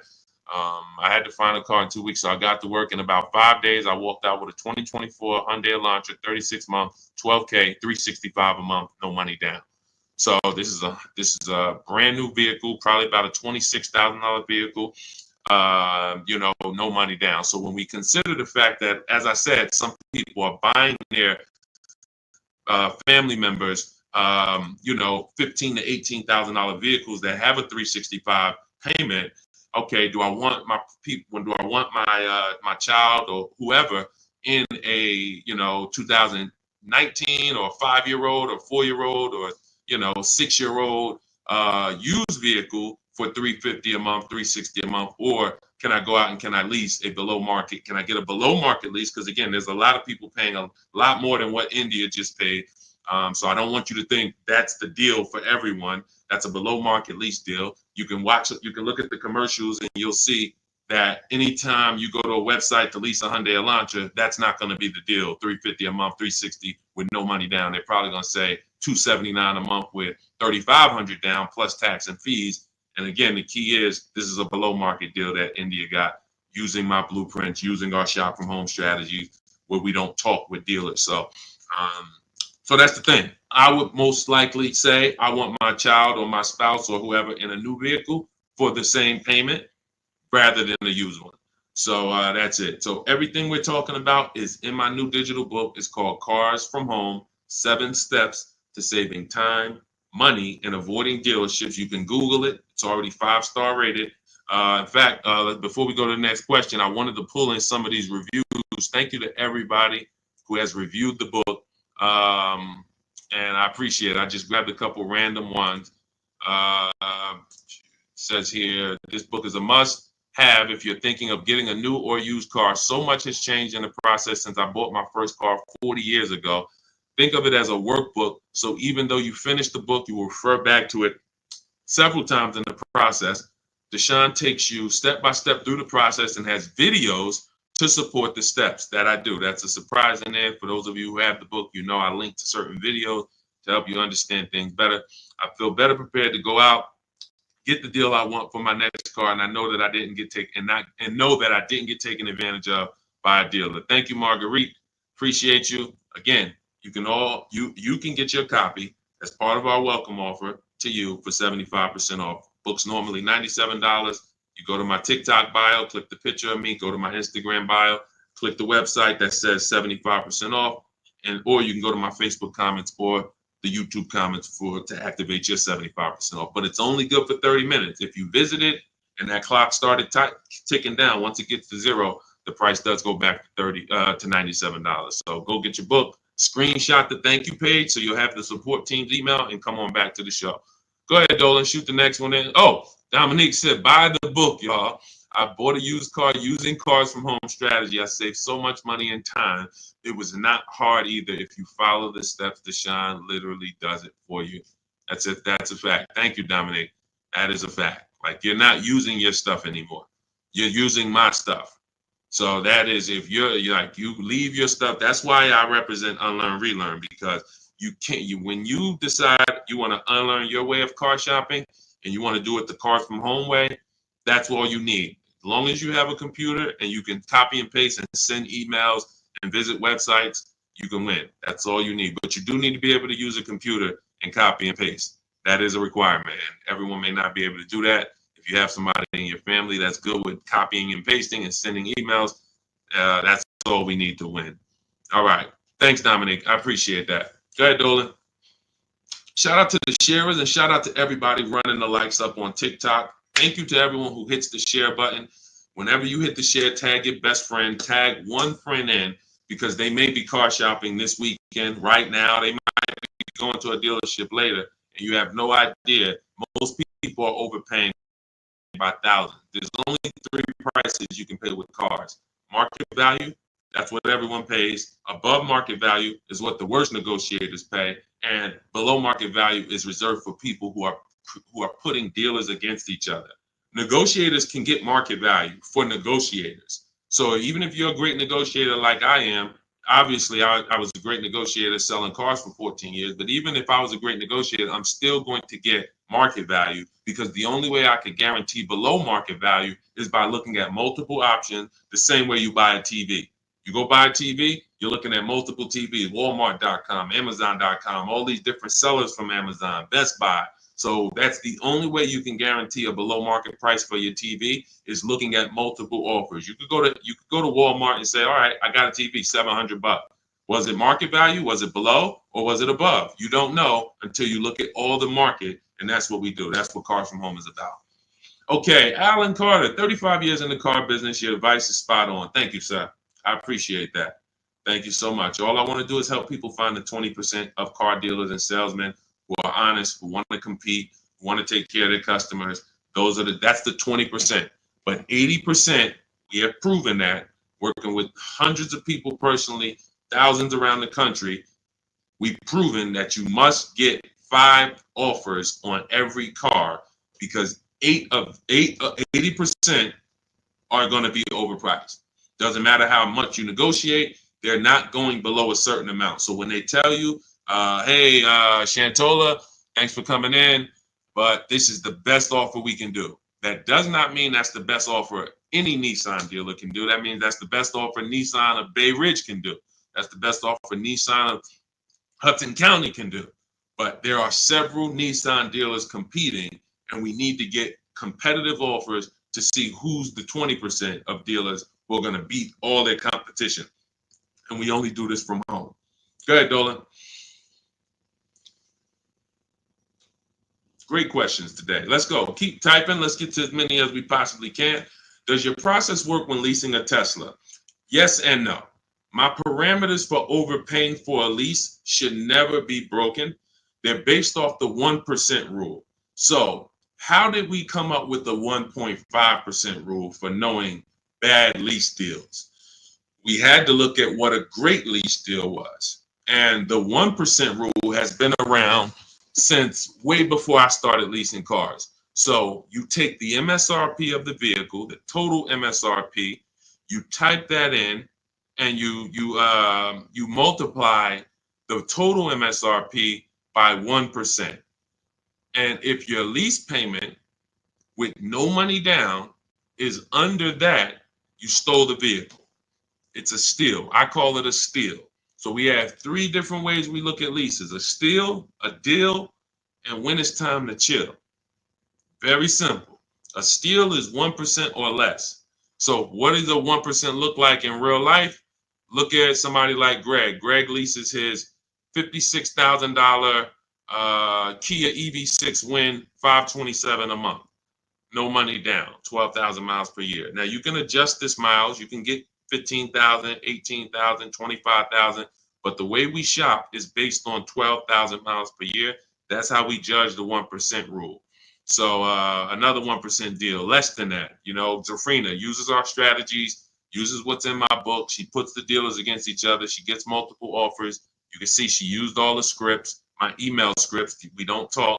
She gets $579 a month on this $65,000 Jeep Grand Cherokee. You look at somebody like, where is Rosalie? Rosalie Ansley is another 1% lease deal. 2024 Infinity truck, $58,000, $554 a month, no money down, right under 1%. And he's driving something he likes. This was a vehicle he got for his father a couple days ago. So this is a 1% lease. So now we say, when I started telling people about leases in my videos, I knew people were going to go out and get bad lease deals because they just literally don't know how to make people bid, and they're just going in trying to negotiate, not realizing a lease is going to look better than a purchase. The only people who really say a lease is the same are people who really are overpaying for their leases, because they'll say, wow, the dealership told me to shine that with their lease deal, it'd be better if I just buy it because it's about the same price. That means they're offering you a horrible lease deal. That dealership is running a horrible lease deal, and they want to try to talk people into buying.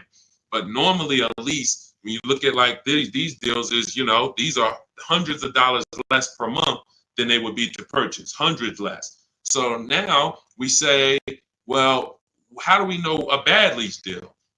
You're paying too much money for a car you're giving back. It's very simple. A bad lease deal is just that.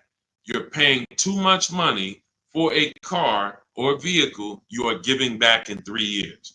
That's another reason we don't do 4-year leases at all. Because when you add up all the payments, you look and say, wow, I leased a $40,000 vehicle and I paid $28,000 for that vehicle over 4 years. Then I gave it back to them. You paid off almost the whole vehicle and then gave it back to them. That's why 4-year leases are horrible. But you're only judging your lease value by how much you're paying over time and how much did it cost me to drive that $40,000 vehicle for 3 years. Did it cost me $13,000 to drive it over 3 years? $17,000 to drive it over 3 years? $20,000 to drive it over 3 years? What did it cost me? And that's what the 1% rule is basing it off of. If you're looking at a $40,000 vehicle, you get a payment of $400 per month. It costs you 400 times 36, cost you $14,000 to drive a $40,000 vehicle over 3 years. That's much less than the normal depreciation of that vehicle. So we go up to 1.5%. So 1.5%, anything above that, you're paying too much for a vehicle that you're giving back. There's no value in leasing that vehicle. And when you compare it to other vehicles, because every vehicle has a different lease program, there's so many other vehicles you can lease and get a lot more value, drive a whole lot more car MSRP wise, and have the same amount of money coming out of your bank account. So that's why the 1.5% rule is our anchor for overpaying. And even though Tesla does not negotiate, Quintiel, because this is all to answer your question, Tesla does not negotiate. You order your car, they have a one price system. When you do your lease for 12,000 miles per year, no money, just giving them first month's payment. You divide that into the MSRP of the Tesla. Is it under 1.5? So I don't care that Tesla. So Tesla doesn't allow us to make dealers bid against each other because every Tesla is going to be the same price from California to New Zealand to New Hampshire to Connecticut. They're the same price. So what we have to say is the lease program good that Tesla is offering? And if I divide my monthly payment into my MSRP and it's under 1.5, closer to 1 the better, the lower the better. But we need to judge that. That's how we would judge that. So when that's the part of our process that would still be applicable when leasing a Tesla. And if you have a vehicle you're replacing, or when that vehicle is up, our system for selling leases, assessing our equity is still applicable because we don't return a lease without checking equity. This is step 2 in my process. If you have a lease, or if you have ever at any point in your life dropped off a lease to a dealership without checking for equity, type me in the comments. Type me in the comments. If you have returned a lease and you did not assess your equity, and matter of fact, I know there's a lot, you might be like Deshone, I didn't even know you could sell a lease. If you didn't know you could sell a lease, just type a question mark. I didn't even know it was even possible for me to sell a lease, much less turn around and have a process for how I sell it or how I analyze. Okay, Faith, I see. I never done that. Dwayne Castro, me. Okay, perfect. So what we do is, this is step 2 in our process. We assess our equity on any vehicle that we are replacing because we don't trade. We don't trade. Some of you know that. So the equity assessment is how we don't give dealers back money. So if your car on the market is worth $19,000 and you go drop it back to a dealership, but they could buy that car for $16,000, now you just lost $3,000 of equity because they're going to buy that vehicle and they're going to resell it based on a market value of 19.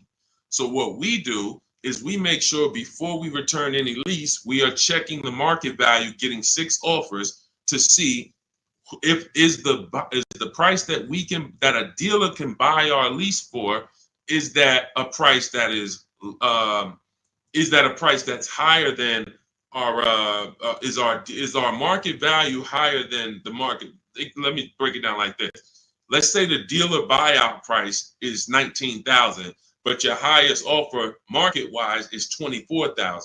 That means you have $4,000 to $5,000 of equity that we could cash out, let CarMax, Driveway, Carvana, Kelly Blue Book Instant Cash Offer, AutoNation, Car Gurus, one of these buyers that we use, this is all in my book. This is step 2. We get these online bids. We're going to let them buy the vehicle and then we'll make $3,000, $4,000, $5,000 once we sell it to them. And I've helped hundreds of people do this. There's several videos on my pages where you can see people that are commenting, man, I use your strategies. I made 7,000, 8,000, 10,000, especially during the pandemic, because every vehicle was worth $7,000 to $12,000 more than it's worth today, more than it would be worth in a real market. And I told people for 2 years straight, once I started talking about this, I said, listen, cash out now. If you have a vehicle, cash out. We help people cash out $5,000, $7,000, $10,000, $12,000, put that money in their bank, release or rebuy below market. And some people can say they capitalize on a once in a lifetime market that none of us have ever seen before. Strictly based on the equity assessment. This is all in my digital book. This is, if you're like Deshone, I don't even want to remember half this stuff. I'm not going to remember it. You can get my entire blueprint that teaches everything about below market leases, below market purchases, below market new cars, used cars, making banks bid, equity assessment, selling leases. All of that is in my book step by step. And you can get your copy for 75% off for 30 minutes only. It's my welcome offer to you. I want to give you incentive to get the book now so you can pay less, 75% off. In my TikTok bio, go to that picture of me, go to the Instagram bio, click that link, click the button that says 75% off new book.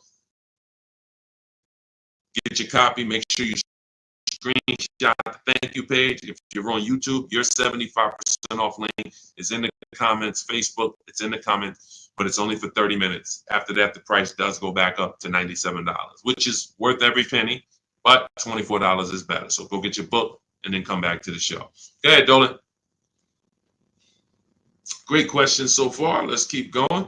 Does this work the same way for Canada? Scott, I'm not sure. I do believe that most would be applicable. I do believe that most. The difference is going to be the websites. So we're using our multiple marketplace strategy for shopping for used cars. We're using 8 marketplaces. Used to be 9, but Vroom went out of business. So we're using Carvana, we're using Carvana, CarMax, Driveway, eBay Motors, Cars.com, CarGurus.com, Carfax.com, and Autotrader.com. Those are 8 marketplaces that we use to shop for our used cars. I don't know if they're the same in Canada. I don't know if they're different. When we're shopping for our new cars, we use what I call, what's in my books, it's in step 5, it's called the 25 to 5 strategy. We're going to reach out to 25 dealers online. It takes us 20 minutes. You're using my email scripts. In 90 minutes, you're going to have quotes back from all of these dealers to be able to get at least 5 to 7 quotes. So out of the 25, you're going to get 5 to 7 quotes. That's why it's called the 25 to 5 strategy. We're going direct to the dealers' websites. So I give you links to the dealers. As long as these dealerships have similar websites set up in Canada, then everything is going to be the same. The scripts, the way they communicate, the things they try to get you to do, come in, can I get you on the phone, put one price here, and then, for a used car, and then hope you come in and charge you more later. All of that, if all of that is the same, which I believe it is, then everything will be applicable in Canada. It's just the websites will be different. But Honda's going to have their own dealers' websites, so that's why I say I believe 90% at least is applicable, and potentially more. All right, great question. Go ahead, Dolan.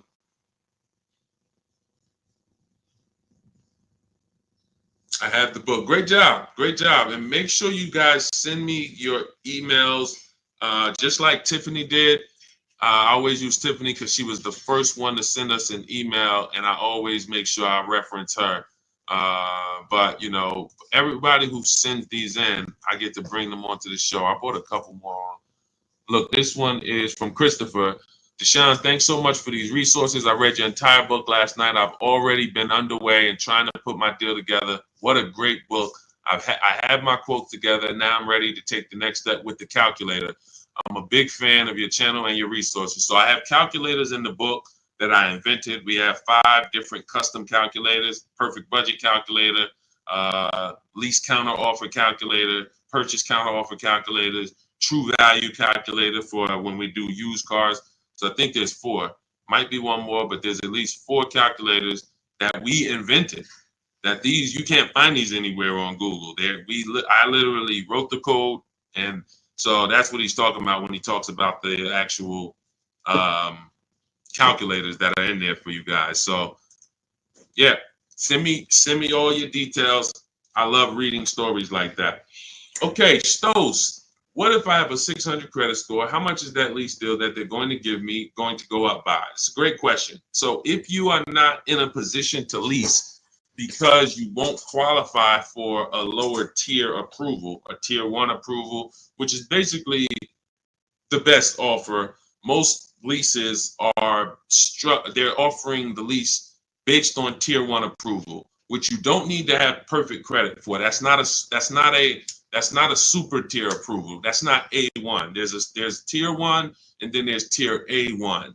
So A1 is going to be a super tier, which is usually applicable on limited inventory cars. It's not important, but most vehicles, they're going by tier 1. And so most people can qualify for tier 1 with a good credit profile. But if you don't get tier 1, the payments can go up significantly. If you get tier 3, tier 5, some banks have 6 tiers. So the payment can go up by $100, $150. That's why we always have backup offers. So in case someone tells us, hey, your payment's going up by $80, we go to our backup offer. We give them a chance to actually see are they lying to us? Are they just trying to take a shot at us? Because sometimes they are, sometimes they're not. But if I can't qualify for a lease, what I'm doing is buying what I call in my book a smart card. This stands for saving money at the right time. Saving money at the right time. It's not the little smart cards that you may be familiar with. What I'm doing is setting myself up to lease. So I'm going to go get the least expensive car that I can get a loan on. That is the goal of a smart car, to have the least expensive quality car. It must last. Car cannot be breaking down. It's the least expensive quality car that I can get a loan on. $10,000 loan, $12,000 loan. So now I'm going to get the smallest car that I can get, maybe like a Hyundai Elantra or something that was like 24, 25,000 new. And I'm looking to get it around 10,000. So it doesn't have to be too old. Now I'm getting that vehicle. I'm going to drive that vehicle for 2 years, establish a payment history. My payment should be no more than $250 a month. You're talking about a $10,000 loan. So now I got an easily manageable payment. I got a car that is dependable. I trade out of that into a lease in 2 years. But what some people do, which is what I don't recommend you do, when you're trying to qualify for a lease, that should be the goal. It should be, I'm buying this vehicle right now that I'm getting is going to set me up for my lease in 2 years.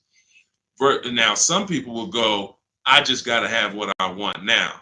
And they'll go and they'll get the Dodge Charger with the Hemi engine, or they want but they know that, all right, I'm going to go and get a $25,000 vehicle. But because you have a lower credit score, you're going to pay 18, 20, 25% interest. So now when you go to replace that, first of all, in 2 years, you got to make it to 2 years with a high payment, a car that most likely wasn't a quality car, because you're stretching.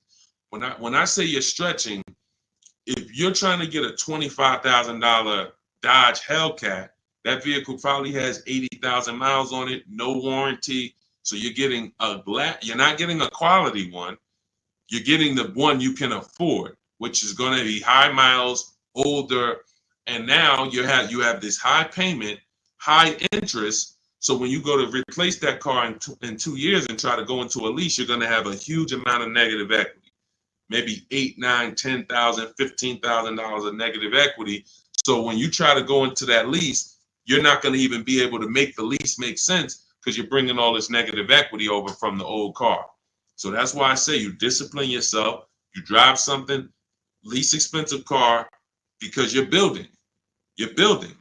We haven't earned the right to get what we want, but if I discipline myself for 2 years, drive a vehicle that is the least expensive, reliable vehicle that'll do the job for me, 2 years down the road, I got 2 years of payment history. I traded out of that into my new lease, and I'm driving a brand new car from that point on. That's the plan if I didn't have good credit, but I knew I need to get to the point where I could lease. That's exactly what I would do. All right, great question. Go ahead, Dolan. Scott Johnson hold on. Ahmed, the payment includes money factor and taxes. So what part of the lease is too much? It's too much based on the total amount for a vehicle you're not going to own. So when I leased my $35,000 Jeep Grand Cherokee, I got it for $330 a month. This was in 2018. So 2018, I paid $330 a month, and then I drove off. It was a 39-month lease. So over 39 months, I paid $12,870 for a $35,000 vehicle. Plus taxes and fees, it would have been probably $39,000. So $12,000 it cost, $12,870 it cost me. When you are leasing, the only thing you are considering is how much does it cost me to drive this vehicle over 3 years. The lower, the better. And that's how I look at cars, and that's how I teach all people who do cars from home, all the cars from home insiders, look at leases and say it's a value play. That $40,000 vehicle, what's the below market lease on that? We get below market leases by making dealers bid. That's what the whole cars. That's a huge part of what the cars from home system is. You're not going to get the below market deal negotiated because you don't know what the market is. 80% of dealers are overpriced. So 4 out of 5 dealers are not going to give you a below market offer. They're going to hold more profit. They'll give you a discount, but they're not going to beat all their competition and give you the biggest discount. That's why we get multiple offers. Once we look at the below market lease, we can determine how much we're paying for this vehicle over a 3-year period. And the lower the better. Because again, we're comparing it to the 1% rule. So the 1% rule has been around. It's literally, I'm driving new vehicles for cents on the dollar. A 1% lease, $400 a month for a $40,000 car, no money down. The same $40,000 car would be $800 a month to buy, based on the fact we know every $5,000 is $100 a month. So $40,000 on a vehicle, that would be $800 a month. That's not including taxes. So you're talking $800 a month, $850 a month to buy a $40,000 vehicle on a 5-year loan. A 1% lease is $400 a month. So we're always judging the lease by how much am I giving them over a 3-year period to drive this vehicle. And, there is a point in time where you're paying too much for a vehicle you're giving back. And that means you signed a bad lease deal. Go ahead, Dolan. All of this is in my book. I teach you about the 1.5% rule and why we don't sign leases over 1.5%. All of this is laid out step by step. That's a huge part. When you hear me say rules, the 1.5% rule, the 8-year rule, these are principles. These are boundaries in our Cars from Home blueprint that we don't step over. We don't. And there's one thing, if you step over, great. That's on you because you're an adult. But it's another thing to know you're actually stepping over a boundary. And that's what we didn't have in the past. We didn't have boundaries that we knew we were stepping over. When is your loan too long? Well, in real estate, you have boundaries. That's why who would sign up for a 40-year mortgage? Type me. Do I have anybody in here willing to sign up for the 40-year mortgage? Anyone? Anyone willing to sign up? You're a smart person. Anyone? You could get a $600,000 house for the same payment as a $400,000 house potentially. Anybody signing up for a 40-year mortgage? What about a 50-year mortgage? What about a 50-year mortgage? No. Most people know, Deshone, the longest mortgage we're gonna get is a 30-year mortgage. Some of you go for 15 years to pay it off quicker, but you're not doing 40, you're not doing 50. Because that means I can't afford this vehicle. Boundaries. That's industry established boundaries. That means I can't afford this house. If I have to take a 40-year mortgage, 50-year mortgage just to afford it, I can't afford it. That's the same thing we bring. That's one of the boundaries we bring to car buying. We don't do loans longer than 72 months. 6-year loan is the longest loan that we will do on a car. It just leads to problems. Most of the people who've had problems with cars, horrible problems. They still have loans on them. Cars breaking down. They should be putting money to the side every year for maintenance, but they can't because they're still making a $500, $400, $800 car payment, and the car is 11 years old. These are issues. These are boundaries that we don't step over. That's why you'll learn in my book, The Rule of 72 and the 10th birthday. 6-year loan is the max. Car should be paid off by the 10th birthday. These are boundaries. That's what we bring.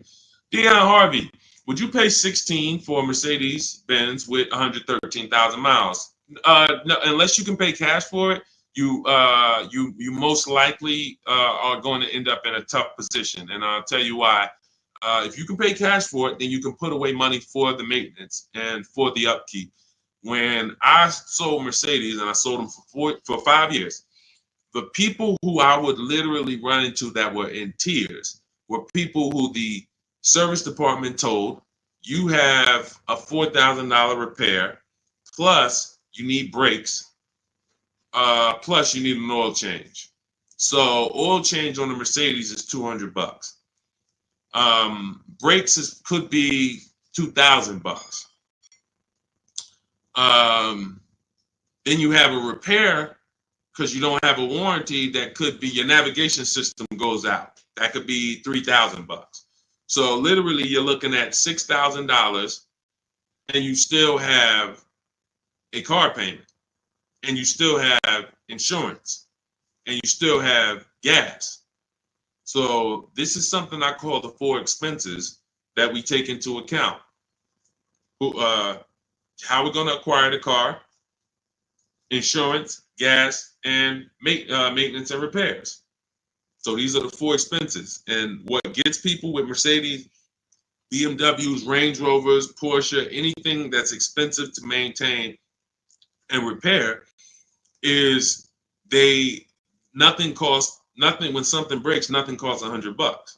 So it's not that they can't afford it. They can't afford to do that and make their car payment. So that's why I said, if you're going to pay cash for the 16 Mercedes and you've screened down title, history, service records, accident history, and then you've done a market assessment. This is all stuff I teach you to do step by step in my book when we're buying a used car. Then you can pay cash for it. But if you can't pay cash for at this point, 8-year-old car with 113,000 miles on it, then you really can't afford that car. Go ahead, Dolan.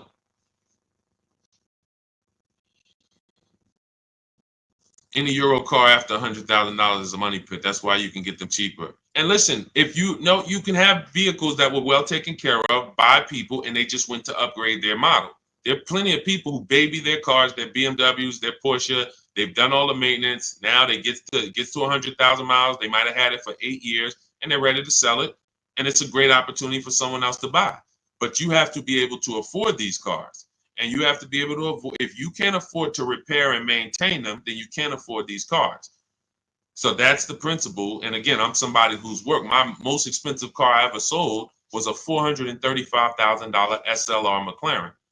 So I've had plenty of people who had, $200,000 Maybachs and, $180,000 S63s. Like, there are principles of affordability that safe people, conservative people follow to make sure they're not getting in trouble buying these expensive vehicles. And then there's people who don't have these principles and they're buying less expensive vehicles, lack of quality, and they're basically shoehorning their way into the vehicle with a loan, but they can't afford the vehicle because they can't afford to maintain it.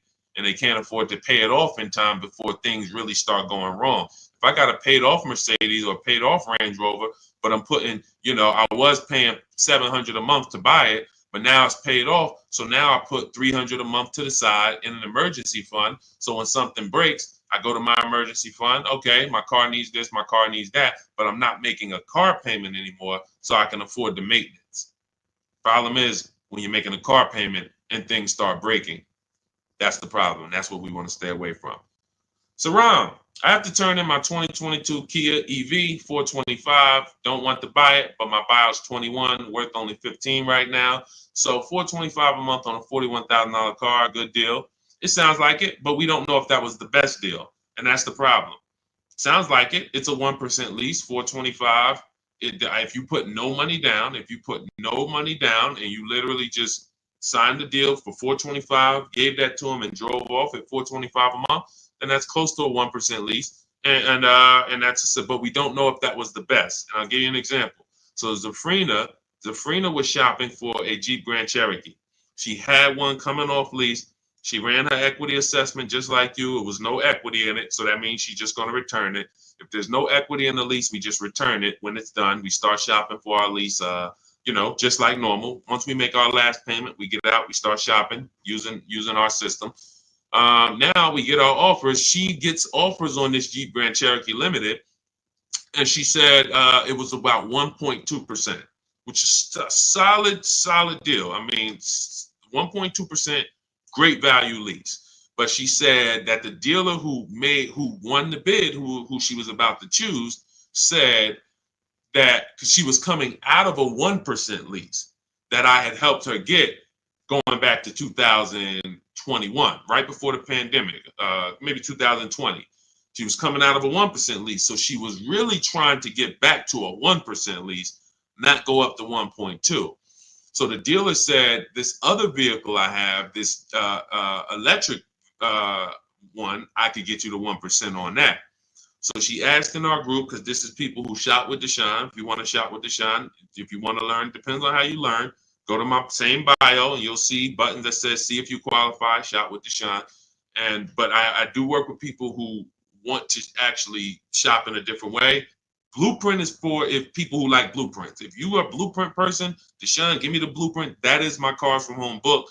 It's the ultimate blueprint to below market deals. That's why I show all of these people who actually used it and wrote about it, and you can read the reviews on it. But when you see these Facebook posts, these are people who have been working with me and in my private program. But anyway, let's get to the point. She now says, should I take the 1% on the different vehicle? I said, you got to you have to reach out to all the dealers that emailed you about the original Jeep Grand Cherokee and now give them a shot, because now that guy might be offering you 1%, but you don't know, is that the best deal? Just because he was going to give you the best deal on the normal version, he beat everyone else. That does not mean he's giving you the best on this electric version. He could be using this as an opportunity to make a little more money on you. So she connects, sends out my scripts. We have this contact script, very simple to use, copy and paste. She sends it out on the electric version. The winning bid comes in at $579 a month, which ends up being a 0.88% lease. So yes, when we look at a 1% lease, we might say, hey, when you're asking, hey, this was a 1% lease, was that a good deal? Yes, it is a good deal. Yes, it is a steal. 1% is a steal. Does it mean 405 was not available on this vehicle? No. Does it mean 395 wasn't available on this $41,000 vehicle you got? No. And there's no way for us to know that unless you followed our process and you know there was no better offer than this offer. That's when you know. And that's all we care about. We want to guarantee we got the below market lease. We want to guarantee we saved all the money and got the below market discount on the purchase. We want to guarantee that on our used car that we're buying, we got the below market price. And that was the least expensive option within 100 miles of me, 150 miles of me. That's what we roll. And that's the Cars from Home system. So everything in this stream is sponsored in my new digital book. This is not, I don't wing it. And the beautiful thing about what you're going to do with Cars from Home is you're no longer going to be winging the process. This is the second most expensive purchase that many of you will make. And some of you who don't own a home, this is the most expensive purchase that you have made so far. And every single time you make a 5-figure decision on a car, you add these up and you can see I've made $100,000 in car buying transaction decisions over my lifetime. What is my process for getting below market deals? What is my process for not paying what everyone else is paying? You've winged it, but you're no longer going to wing it. This is a 7-step process. In the book, I have links where you can stay right on task. If you're on the lease path, you're not looking at new cars. You're not reading about purchasing used cars. If you're purchasing a used car, you're not using the system on leasing. You're not using the system on new cars. You're on the used car path. That's the way the book is. It's linked and it warps you to the areas so that you can stay on task and not be learning everything about leasing and buying and used cars and new cars and bidding. Or you don't need to learn all that. We just need a path for you that you can follow step by step to get to your below market deal. And that's the way the book is set up. So it's 5 stars. You can get your copy as part of my welcome offer to you for 75% off. It's normally $97, but for 30 minutes only, you get yours for $24. That's 75% off. It'll be in your inbox in 5 minutes, and you'll have everything for the rest of your life to use when it comes to leasing. If your spouse wants to buy, your child wants a used car, you can open this blueprint up at all times and use these strategies that you paid $24 for. Now, if you missed it and you didn't get there before the 30 minutes is went to zero, then you'd have all these strategies and you paid $97 for it. It's still a win. It's still going to be in the top 3, top 5 most valuable books you've ever owned to your bank account. That is the biggest thing. This book being valuable to your bank account. So go get your copy for 75% off. Click that picture of me in my TikTok bio. Click that picture of me on Instagram. Go to that website in my bio, and then you'll see the button that says 75% off welcome offer. YouTube, you have a comment in the, you have a comment for your 75% off in the comment section. Same thing on Facebook. Get there, use it. Make sure you send me all of your deals. Email me with your deals. Every time you make a deal, I want to see it. Deshone, look at this deal. My biggest thing is seeing the money you are paying for these cars. I want you to be like all of these people who send their deals in. Look, this is what it's about. I don't want you just getting a car. We'll be excited about the car too, but I want you just as excited about the deal you got, because once you see below market deals and you see how different they are than market value deals, or God forbid above market value, you're going to see that you'll never go back. And then I just want you to send me, I want you to help me see what every below market deal look like. Right now, we know the below market deal on this Mercedes that Milligan got is $27,000 off. That sets the market. So if anybody got this same vehicle, the same vehicle that she got, and you didn't get $27,000 off, you overpaid. You know, we know Sean set the market on this on his F-150 Lightning. Some deals are, look, Kimberly set the market on this Maserati Greco that she got earlier this year. She said, look, it was $20,700 off. They gave her sitting at home, getting a bid, a brand new, never before owned. She's the first owner. She got $20,700 off. That's the market value of that vehicle at the time. If somebody got $10,000 off, they paid. That's an average deal. They overpaid by $10,700. So we get to set the market for these vehicles using these shop from home strategies, and that's what I want. I want you empowered. I want you guaranteeing that you save, that no one else paid less than you. And that's the empowerment. You do that right from home, right from your living room. So I will see you all on the next stream. Grab your book. I'll see you inside the book. And God bless you. Let's keep unlearning and relearning.